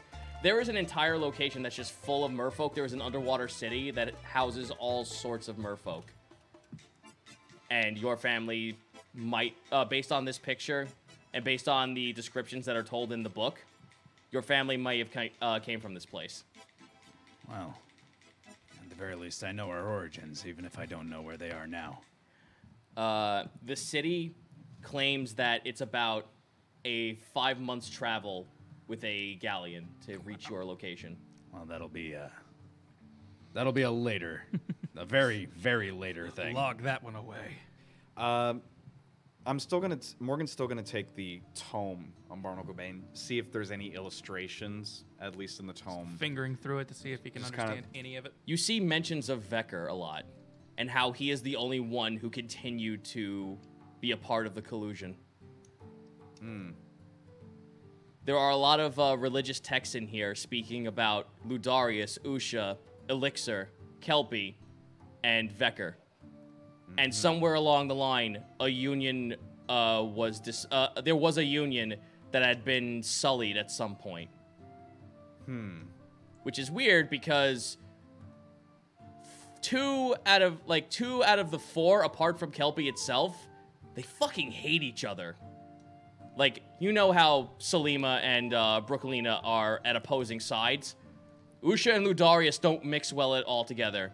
And Elixir and Vecker don't mix at all either. And yet somehow something brought all 4 of these gods together, and Kelpie was the one who spearheaded the whole entire thing. Kelpie gets shit done.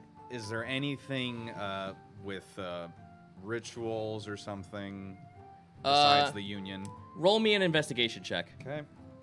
That is a 19. There is text about those who wish to become immortal and then were banished away into the ocean. By Seraphim's light. I'm going to hold the tome in one hand, and Morgan's going to gently grasp the Banshee blade and channel the drow spirit that's in the blade. She appears, faceless as always.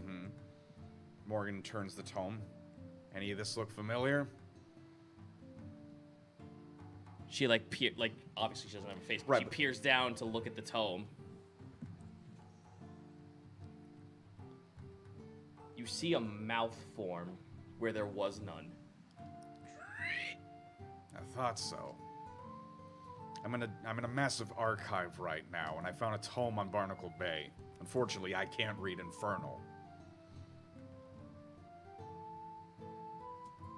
They asked for much. They asked for so much. They got what they wanted, and the world weeps because of it. Morgan thumbs through the pages to the passage of the Union. You mean this? She her hand wisps over, and it returns back to the page where a ritual was done by some kind of sea creature. Those who asked for immortal life have got what they deserved and then were cast away.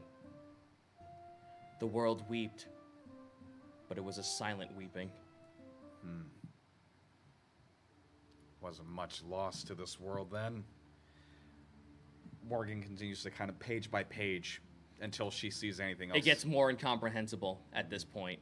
Almost to a point where at a certain point, it just gets weirder and weirder, and you can't understand more and more and more until finally the pages are blank and half the book is still there.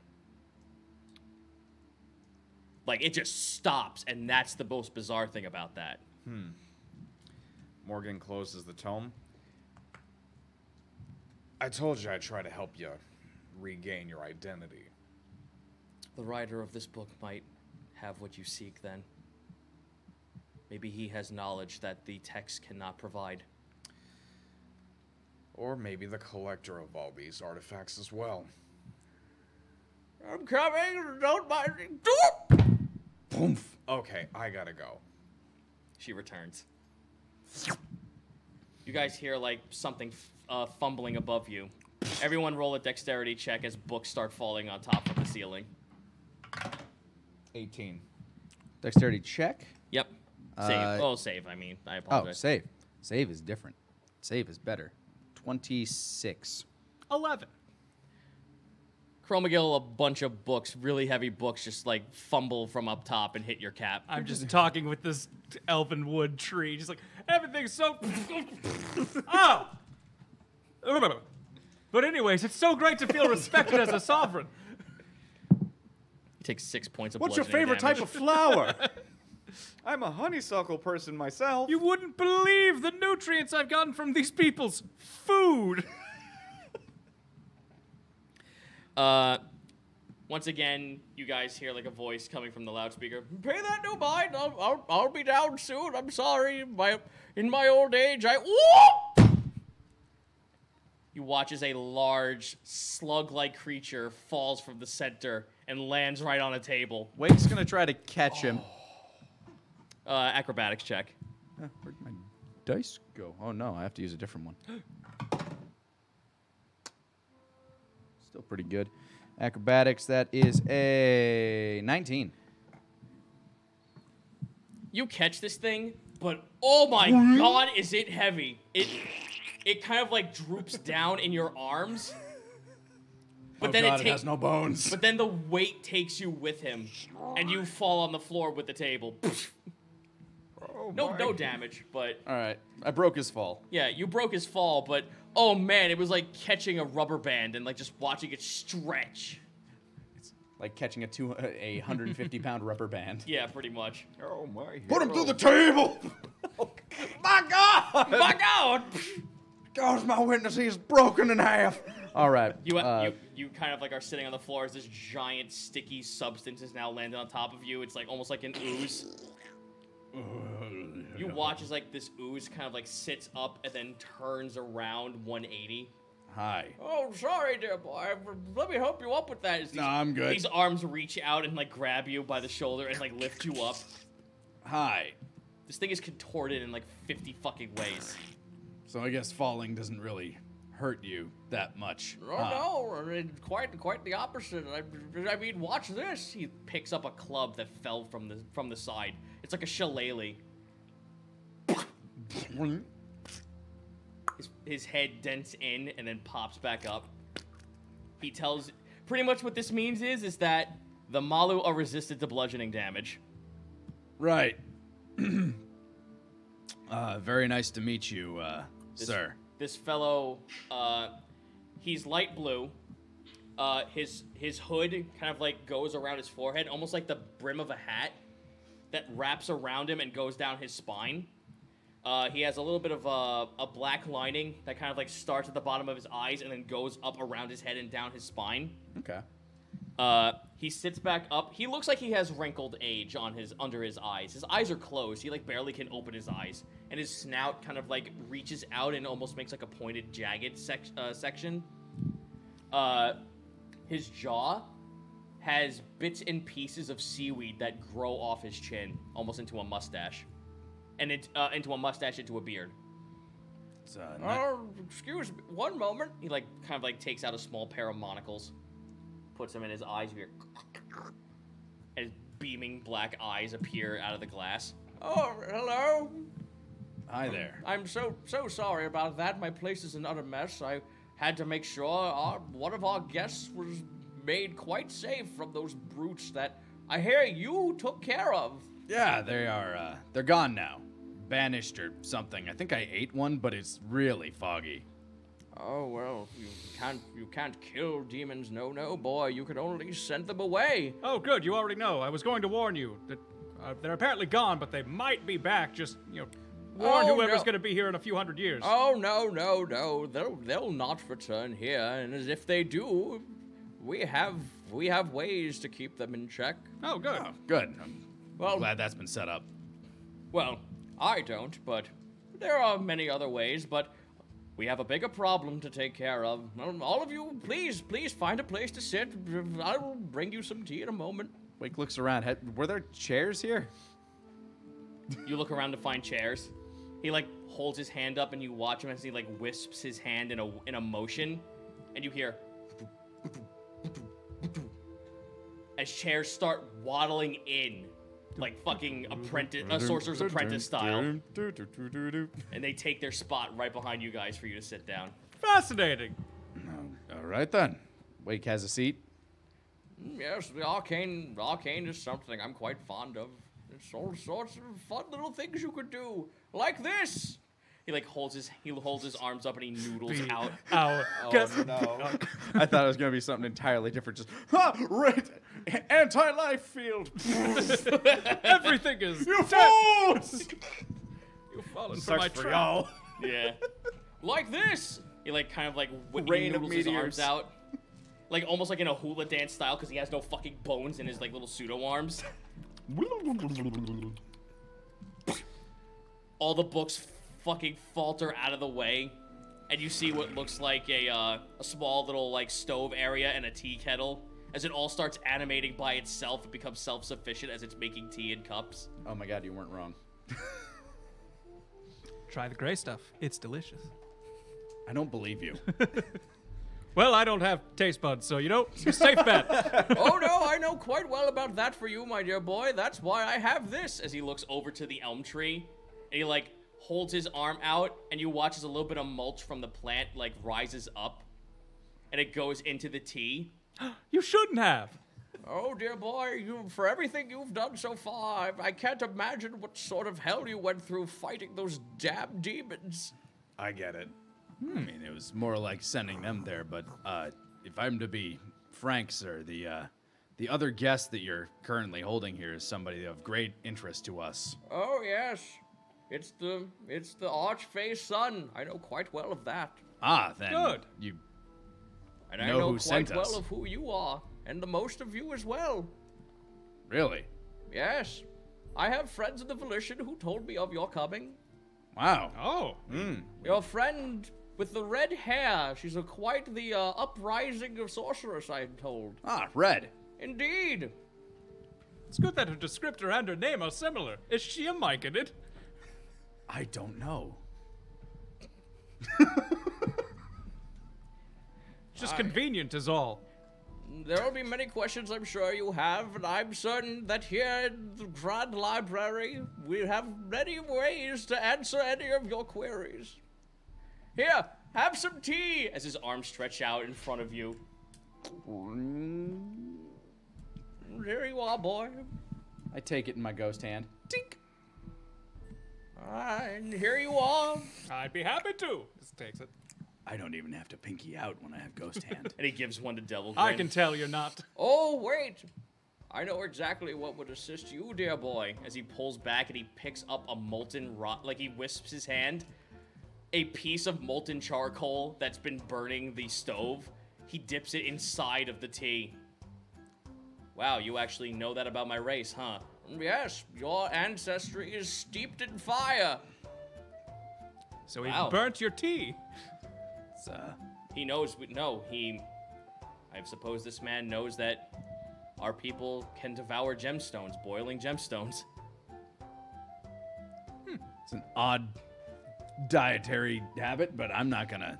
It gives us our magical abilities. Ooh. Little known. I did not know that. Oh. I've learned today. Oh, you'll learn plenty, dear boy. Now, my name? It's time for exposition. It is. Oh boy, I got a huge list here. take notes, whippersnapper. The Herodrum scrolls Class is in session, and boy, we're in Barnacle Bay unit. over again. Oh, shut up, you. I was kidding. I know, dear boy, I know. I'm sure you all have plenty of questions, but allow me to introduce myself. My name is Galdrov, Grand Pseudo of Dimswell.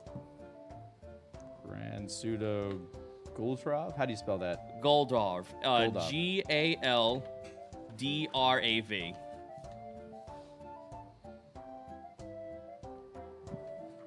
I should be thanking you even deeper, dear lads.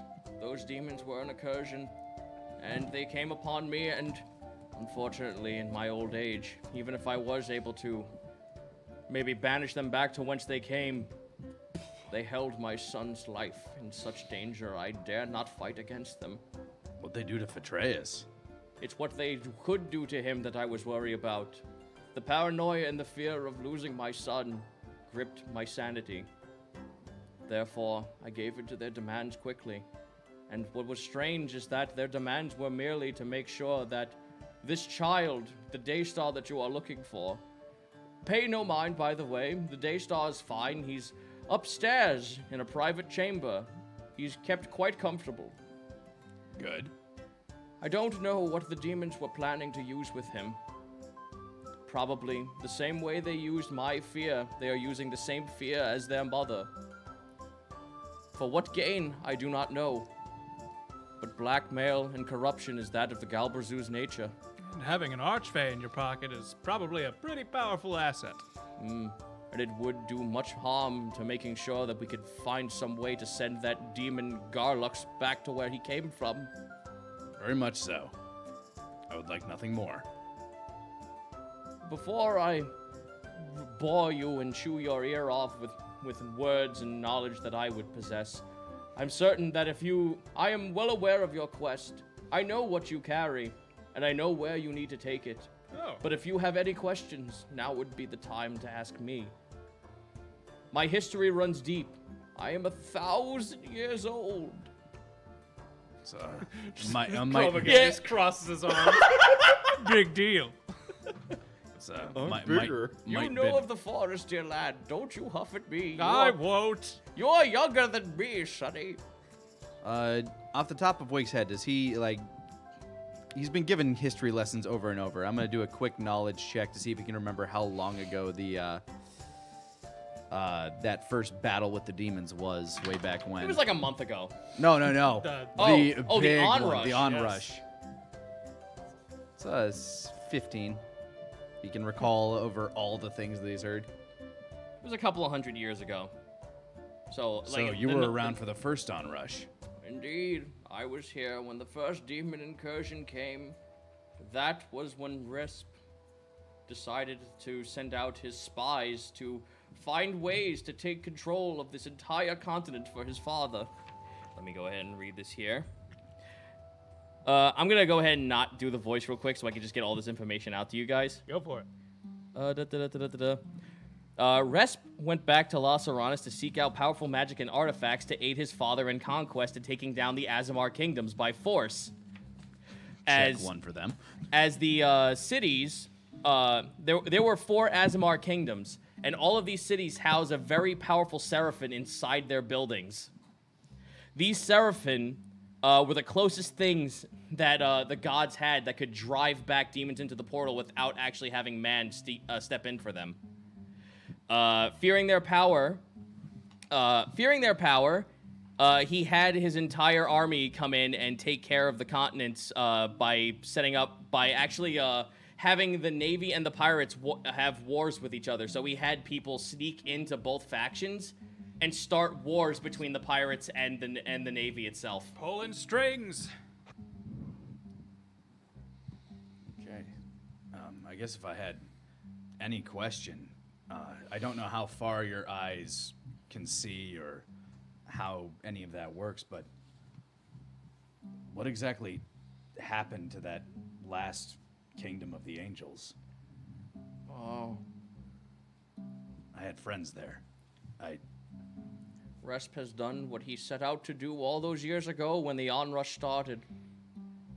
He tried to assassinate the Seraphim by using the Gabrazu and all the other demons in his command to give power to those that they would seek to find.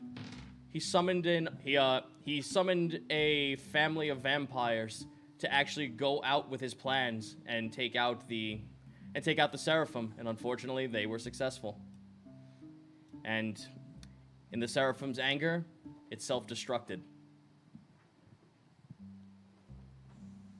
Is there any way to not so much undo this, but with these Seraphim gone, is there any hope to deflect these demons? You carry the hope with you, as he looks Well. over to Wake. I mean, the Grand Fae took the thing that I was holding, unless I'm holding something that I'm unaware of. No, it is exactly what you think it is, dear boy. Once we bring back her son, she will gladly give it to you with no hesitation. Good to know. Once that is done, you will be sent off to Avast, where you will meet up with, the leader of the South Sea Pirates, Captain Mead, I believe his name is. Yep, that was where we were supposed to be heading, and this was supposed to be a shortcut, and well, now we're here. Trust me, dear boy. Once we return the Daystar to his mother, she will give us a little bit of cover and provide us some shelter while we prepare ourselves for the inevitable invasion of Garlux's return. Well, that's good to know. Any of you I mean, guys got questions? She's gonna owe us. I'm allowing you guys pretty much one question Just deep into the history question of Yep. this 1,000-year-old before I fucking brain dump the entire shit on you guys. Trying to think if there's any knowledge that Chromagil would need. He kind of...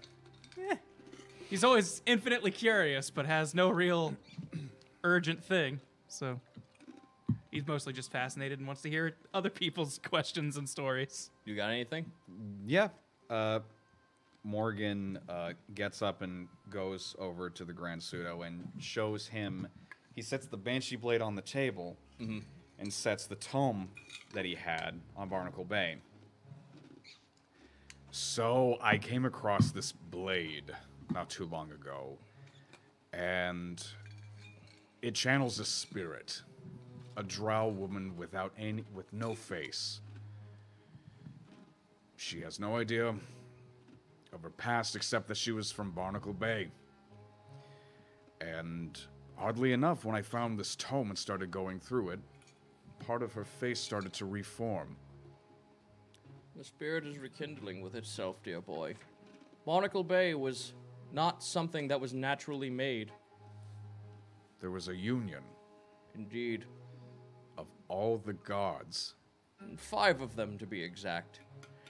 There was a tribe of, I believe the word for them is troglodytes, that summoned forth a great and terrible omen, something to give them immortal life. And in doing so, in order for them to do so, they opened a demon portal under the ocean. Well, I'm pretty sure I met those troglodytes. They've gotten what they got. They've gotten what they deserved. I don't know where they are now, but they cannot die, and is a fate worse than death. Good number of them are submerged deep, deep, deep beneath the ocean. They are a problem we will have to solve later, but that is not something for now. In any case, you are right. There was a union. You know what? Since you're asking that question, it just pretty much coincides with this. Let me go ahead and just give you guys all this information. So this is the tales he tells you. The demons know of the South Seas Pirates' plot to piece together a technological object that can banish Garlux back into the hells from where he came. They have been sending out demons all across the cities under the guise of goblins, tieflings, and other chaotic races to spy on the pirates and the Navy. From all the stories that Redhead told you, there's a Galbrazu in your midst, back at right. So a demon is somewhere in there? Yep. Is there a way that we can discern whom this Gabrazu might be? Or figure out, find a way to make them come out of hiding? I could grant you a name. However, your ally Red had told me that it would give you great unease. If there's anything in my life that has given me ease, I have yet to find it. The name Nedra. She is a Galbrazu in disguise. However, I have been told of what you've been doing alongside of her. And I must say, the fact that you have been trying to ease her spirit means that you have been quelling the sleeping Galbrazu inside of her. Galbrazu thrive in corrupting others, granting power to those who, granting power by any means necessary, and for her sake it was wrath. By quelling the wrath, you put the Galbrazu aside.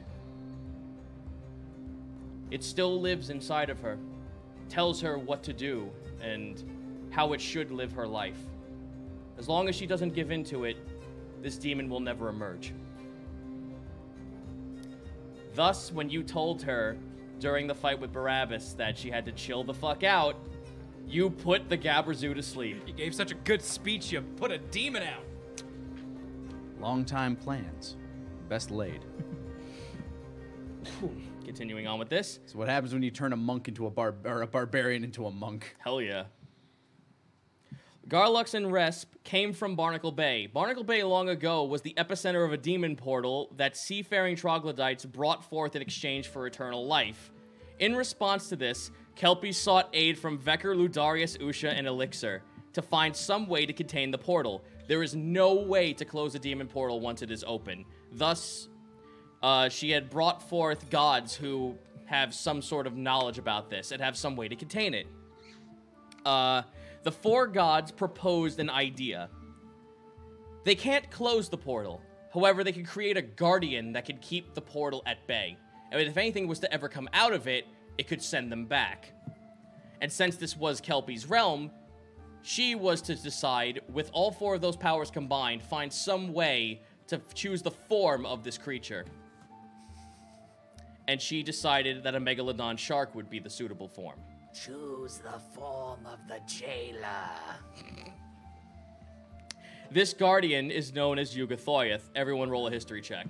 I have that name written down on my paper. That's the big lich fucking shark. thing at the that's the big fucking undead shark. Yeah. 15.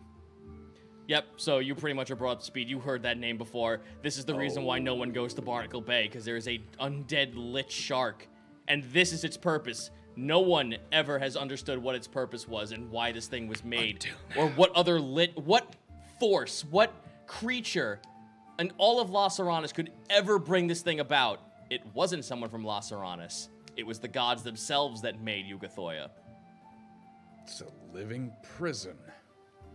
As time went on, Yugathoya began to wither and age, and thus Vecker thought it would be the best solution to make the beast into a lich. This angered Ludarius and Elixir that they left the entire realm. Ludarius, the churches of Ludarius and Elixir are a dying breed in Kelpie because of this unholy union. And that's why Vecker is stronger here than anyone else. Whoops. Garlux escaped from Yugathoya about a century ago when the Navy was mining arcane energies from Barnacle Bay. Their meddling awoke Yugathoya, and the creature lashed out at the Navy, giving Garlux and Resp a chance to escape. They retreated to Gast Isle to gain power and assess the world they were brought from.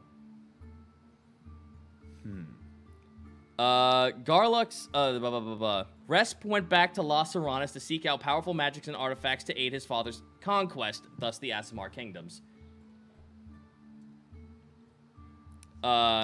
He also discovered that there was an island of monks who knew a power of true resurrection. Fearing their power might be used to revive any fallen seraphim that Resp and the demons have taken care of, they brought waging war against the pirates and the Navy, and put the epicenter of this as the monks' island. So there might be a way to bring back the seraphim. With true resurrection, but no one wants to use this. This is why the demons used a war between the pirates and the Navy to wipe out the monks. So knowledge of the technique is mostly gone. Mostly gone, but there is someone else who knows it. We still have my master's scrolls, and my brother Sheldon has parts of the secret. If this is true, after all is said and done, if we are able to put back Garlux and Resp, there is a way we could return the Seraphim. And with their angelic powers, maybe they will grant us a boon for doing so. All 4 kingdoms, once forgotten, will become new again. So there is light at the end of this tunnel. It's just on the other side of a war with undying demons who were so powerful we needed a god shark to hold them. Yeah. Okay. The death of the monks, the 3 other kingdoms being destroyed, and the entire first fucking rush of the onrush, this is all just a way for Resp to acknowledge any other ways that would impede his father's will. While Resp was doing this, while setting off the onrush, Garlux sailed the seas to find other places he set his eyes on for conquest. When he discovered the continent that dragons lived on to the north of Las Seranas, he set his eyes and his most powerful forces to corrupt and sway the dragons to his side. The dragons took counsel in the Saurians who lived alongside the dragons, and advised against taking up Garlux's offer, and thus began to wage war with them, thus why the dragons are moving away from Dragon itself. Case end point, Gore. The attack on Eberkal was Resp coercing vampires with power, and the vampires succeeded in infiltrating the tower and assassinating the Seraphim. As an act of defense, the Seraphim self-destructed itself, taking out its enemies with it. Resp had most likely heard of the land god Alkalites impeding of his ploy to unite necromancers and a sleeping dead alien race, and sent spies to investigate it. However, the Yuan-Ti on the island convinced the Acolyte that action was required to defend their island, and the Collective One took to the offensive against the demon incursion. This is the Abyssal Yep. that we dealt with. Yep. Resp retaliated by telling his father of the rebellion, and Garlux is most likely using his troops to cause chaos to the north, while Resp finds a way to cripple the south. He tried doing this by stealing the Daystar. This is now We're getting close to present day. Yeah, we're getting close to present day. The timeline is almost here. The idea of stealing the Daystar was probably to coerce his mother to stand down, while Resp tried to find some way to kill her. The party, let's see, Wait, that's me, wrong thing. The Archfae's domain, while not part of the Grand Design's defenses, is a cover to assist them in creating a device strong enough to banish Garlux back into the portal. Garlux cannot be killed, no demon can die by mortal hands, but he can be sent back into the portal for another 1,000 years, and with the power of the collective one that the party carries, the device that the pirates are crafting could effectively do so. Once Garlux is sent back in, the entire onrush goes with him. So, all we have to do is cut the head off this snake, and seems the rest of it will die. Seems like it. Or at least be repelled, you know, essentially Well, the same thing. banished. Put that snake in the box. Put the snake in a box. Don't poke any holes in the box. It dies in the box. Oh, okay. That's sound logic. Yeah. But first, we need to get Archfae's son back to her so she can give us the tool with which we can power said box. Okay. And your friends here. It's more like a broom that pushes it into the box is what we're trying to power. A big old broom. Or stick. Well, I your like friends here, brooms. your undead spirit friends. Yeah. I remember that box of theirs. I keep it upstairs. Really? Indeed. Well, they'll be very interested to see that. Oh, you're telling me we can finally put Oh my ourselves god, to- you're in here with us. Yeah, they have been this whole time. Sorry, we haven't spoken up. This is all fascinating and everything. We weren't trying to steal nothing, no. They don't even have pockets. I don't think they can. Oh, wait, mate, says you. Holds up you the don't portal. have pockets. Holds up the portal. Right. But you didn't have to show that off in front of the wizard. Street smarts, street sharks. Goldrab kind of just like waves his little like nubs around, and you watch as the portal opens up itself and everything kind of like flies out. Oh. See, this is what I'm saying. The Daystar has the box you seek. Within it is the material possession that unionized a mortal man with an archfey. Huh. I believe you all know what the custom is. It is something very common and something that the demons lack. The ability to love. Oh. Guess that would come in handy in a marriage. Oi, you mean the captain's ring? Indeed. Oh, is that what we've been doing? We've been hiding his fucking wedding ring around? Why Man, didn't he just tell us that instead of a giant box? I mean, this is a really long... That's a big box to carry a ring, so we're gonna... You might Fix that up. You might be the longest employed ring bearers I've ever heard of. Oh, well, the ring inside the box was a fake. Oh, well, Man, this is even worse for you. sorry, fellas. What do you mean it was fake? The sun has the ring. So, It was a gift to the sun. so I'm gonna throw this back out there. If you guys can help us get the son back to the mother, I think that'll, fulfill your purpose. Oi, I'm so tired of all this. So convoluted. Captain seemed to have a funny way of doling out tasks. Well, the captain was a secretive lot. He was the leader of the Jolly Sharks. Is he still alive, dead man? Like, Goldraff kind of just like looks down and shakes his head. We have lost any contact with any friendly pirates to the north. For all intents and purposes, if they are not part of Garlux's army, they are dead. Well, you guys are always welcome on my crew. Oi, mate, thanks a bunch, but, how's a bunch of haphazard ghosts supposed to help you once our job's done? Wake holds up his hand and channels the key energy that flows through like a chakra network. I don't entirely know how any of this really works. But if your job is done, and you're free to leave, and you decide to leave, and you leave, that's you. You can spend the rest of your days in eternity. I don't even know where the Oi, dead mate. go. Not with all this end of the world business. We ain't having that. Especially since we all know that, our big man employer upstairs, doesn't quite like it when, things are broken out of balance, does he? Yeah. So I got an idea. There's a way we could get ourselves a ship. Which we have. Well, we can get our ship, can't we? I mean, your ship is built out of this place. It's parked out right outside. They could see their ship, you guys couldn't. So They like can a ghost ship? Yeah, indeed, mate. You want us to go get your friends and bring them over here for you take care of this demon fella of yours? That would make things a lot simpler. And we're Jolly Sharks, mate. We get things done quiet like. Well, we appreciate that. Just make sure that you get a real ship when they. Yeah, I was going to say the physics of your ghost ship and corporeal beings. I'm not sure. Goldraff kind of just like smiles at this. We could have them send out a message. Whoever you wish to be a part of your side in the final battle, you may bring them here. Whomever you've completed their loyalty missions, they'll join you in the final battle. We've done quite a few of those. Yep. So pretty much most of people who are sea-bearing in any way, shape, or form that you know.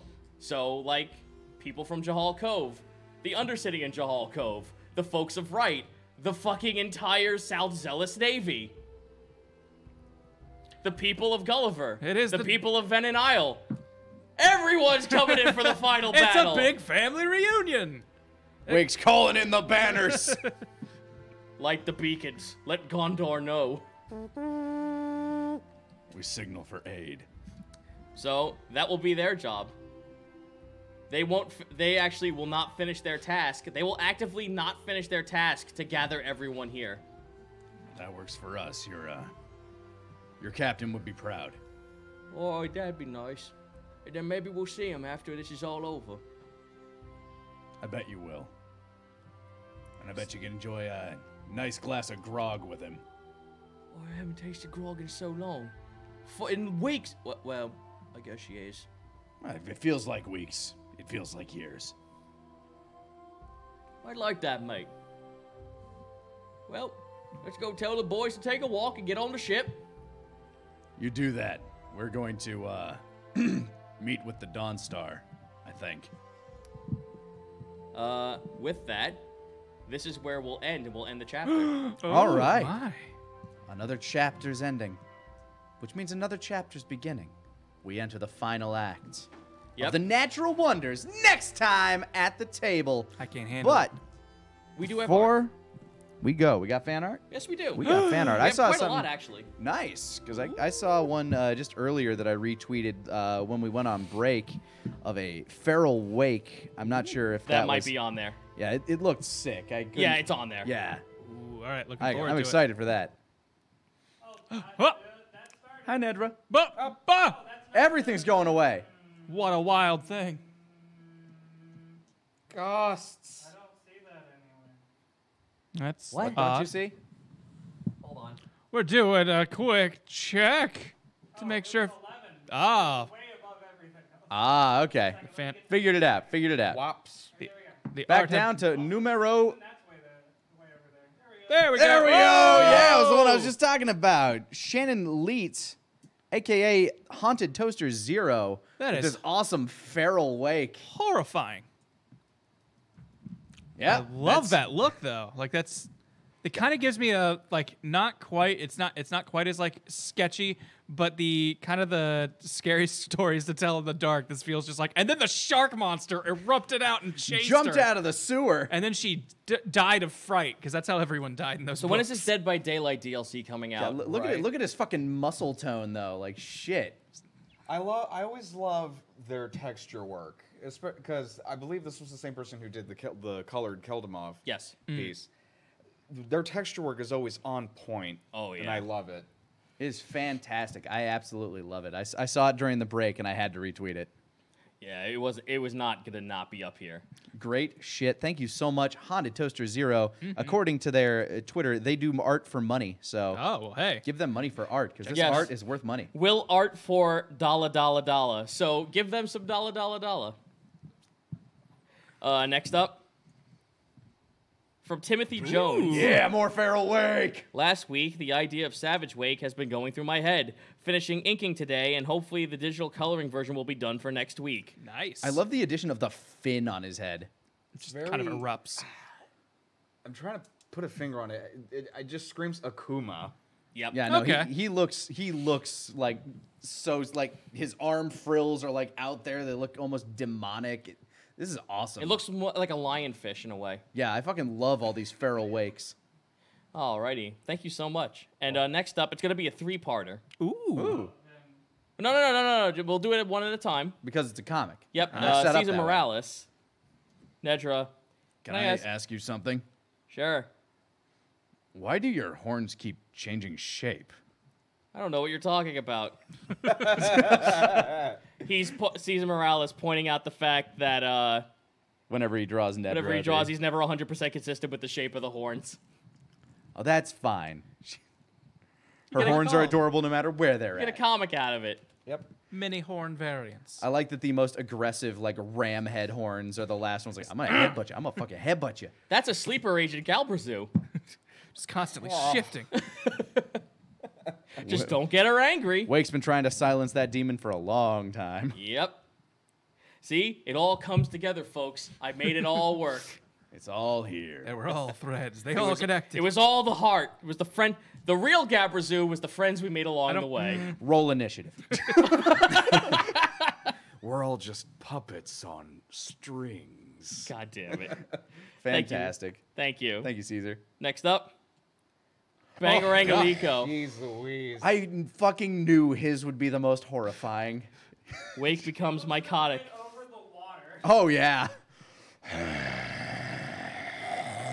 And from the depths he erupted. Just like the demon turns, what the fuck? Here we have first photos of the Creature from the Black Lagoon remake. Hell yeah. Emerging from the inky blackness and then running up to just thrash that thing. Look, Wake, I made you better. What have you done? I've restored nature to him.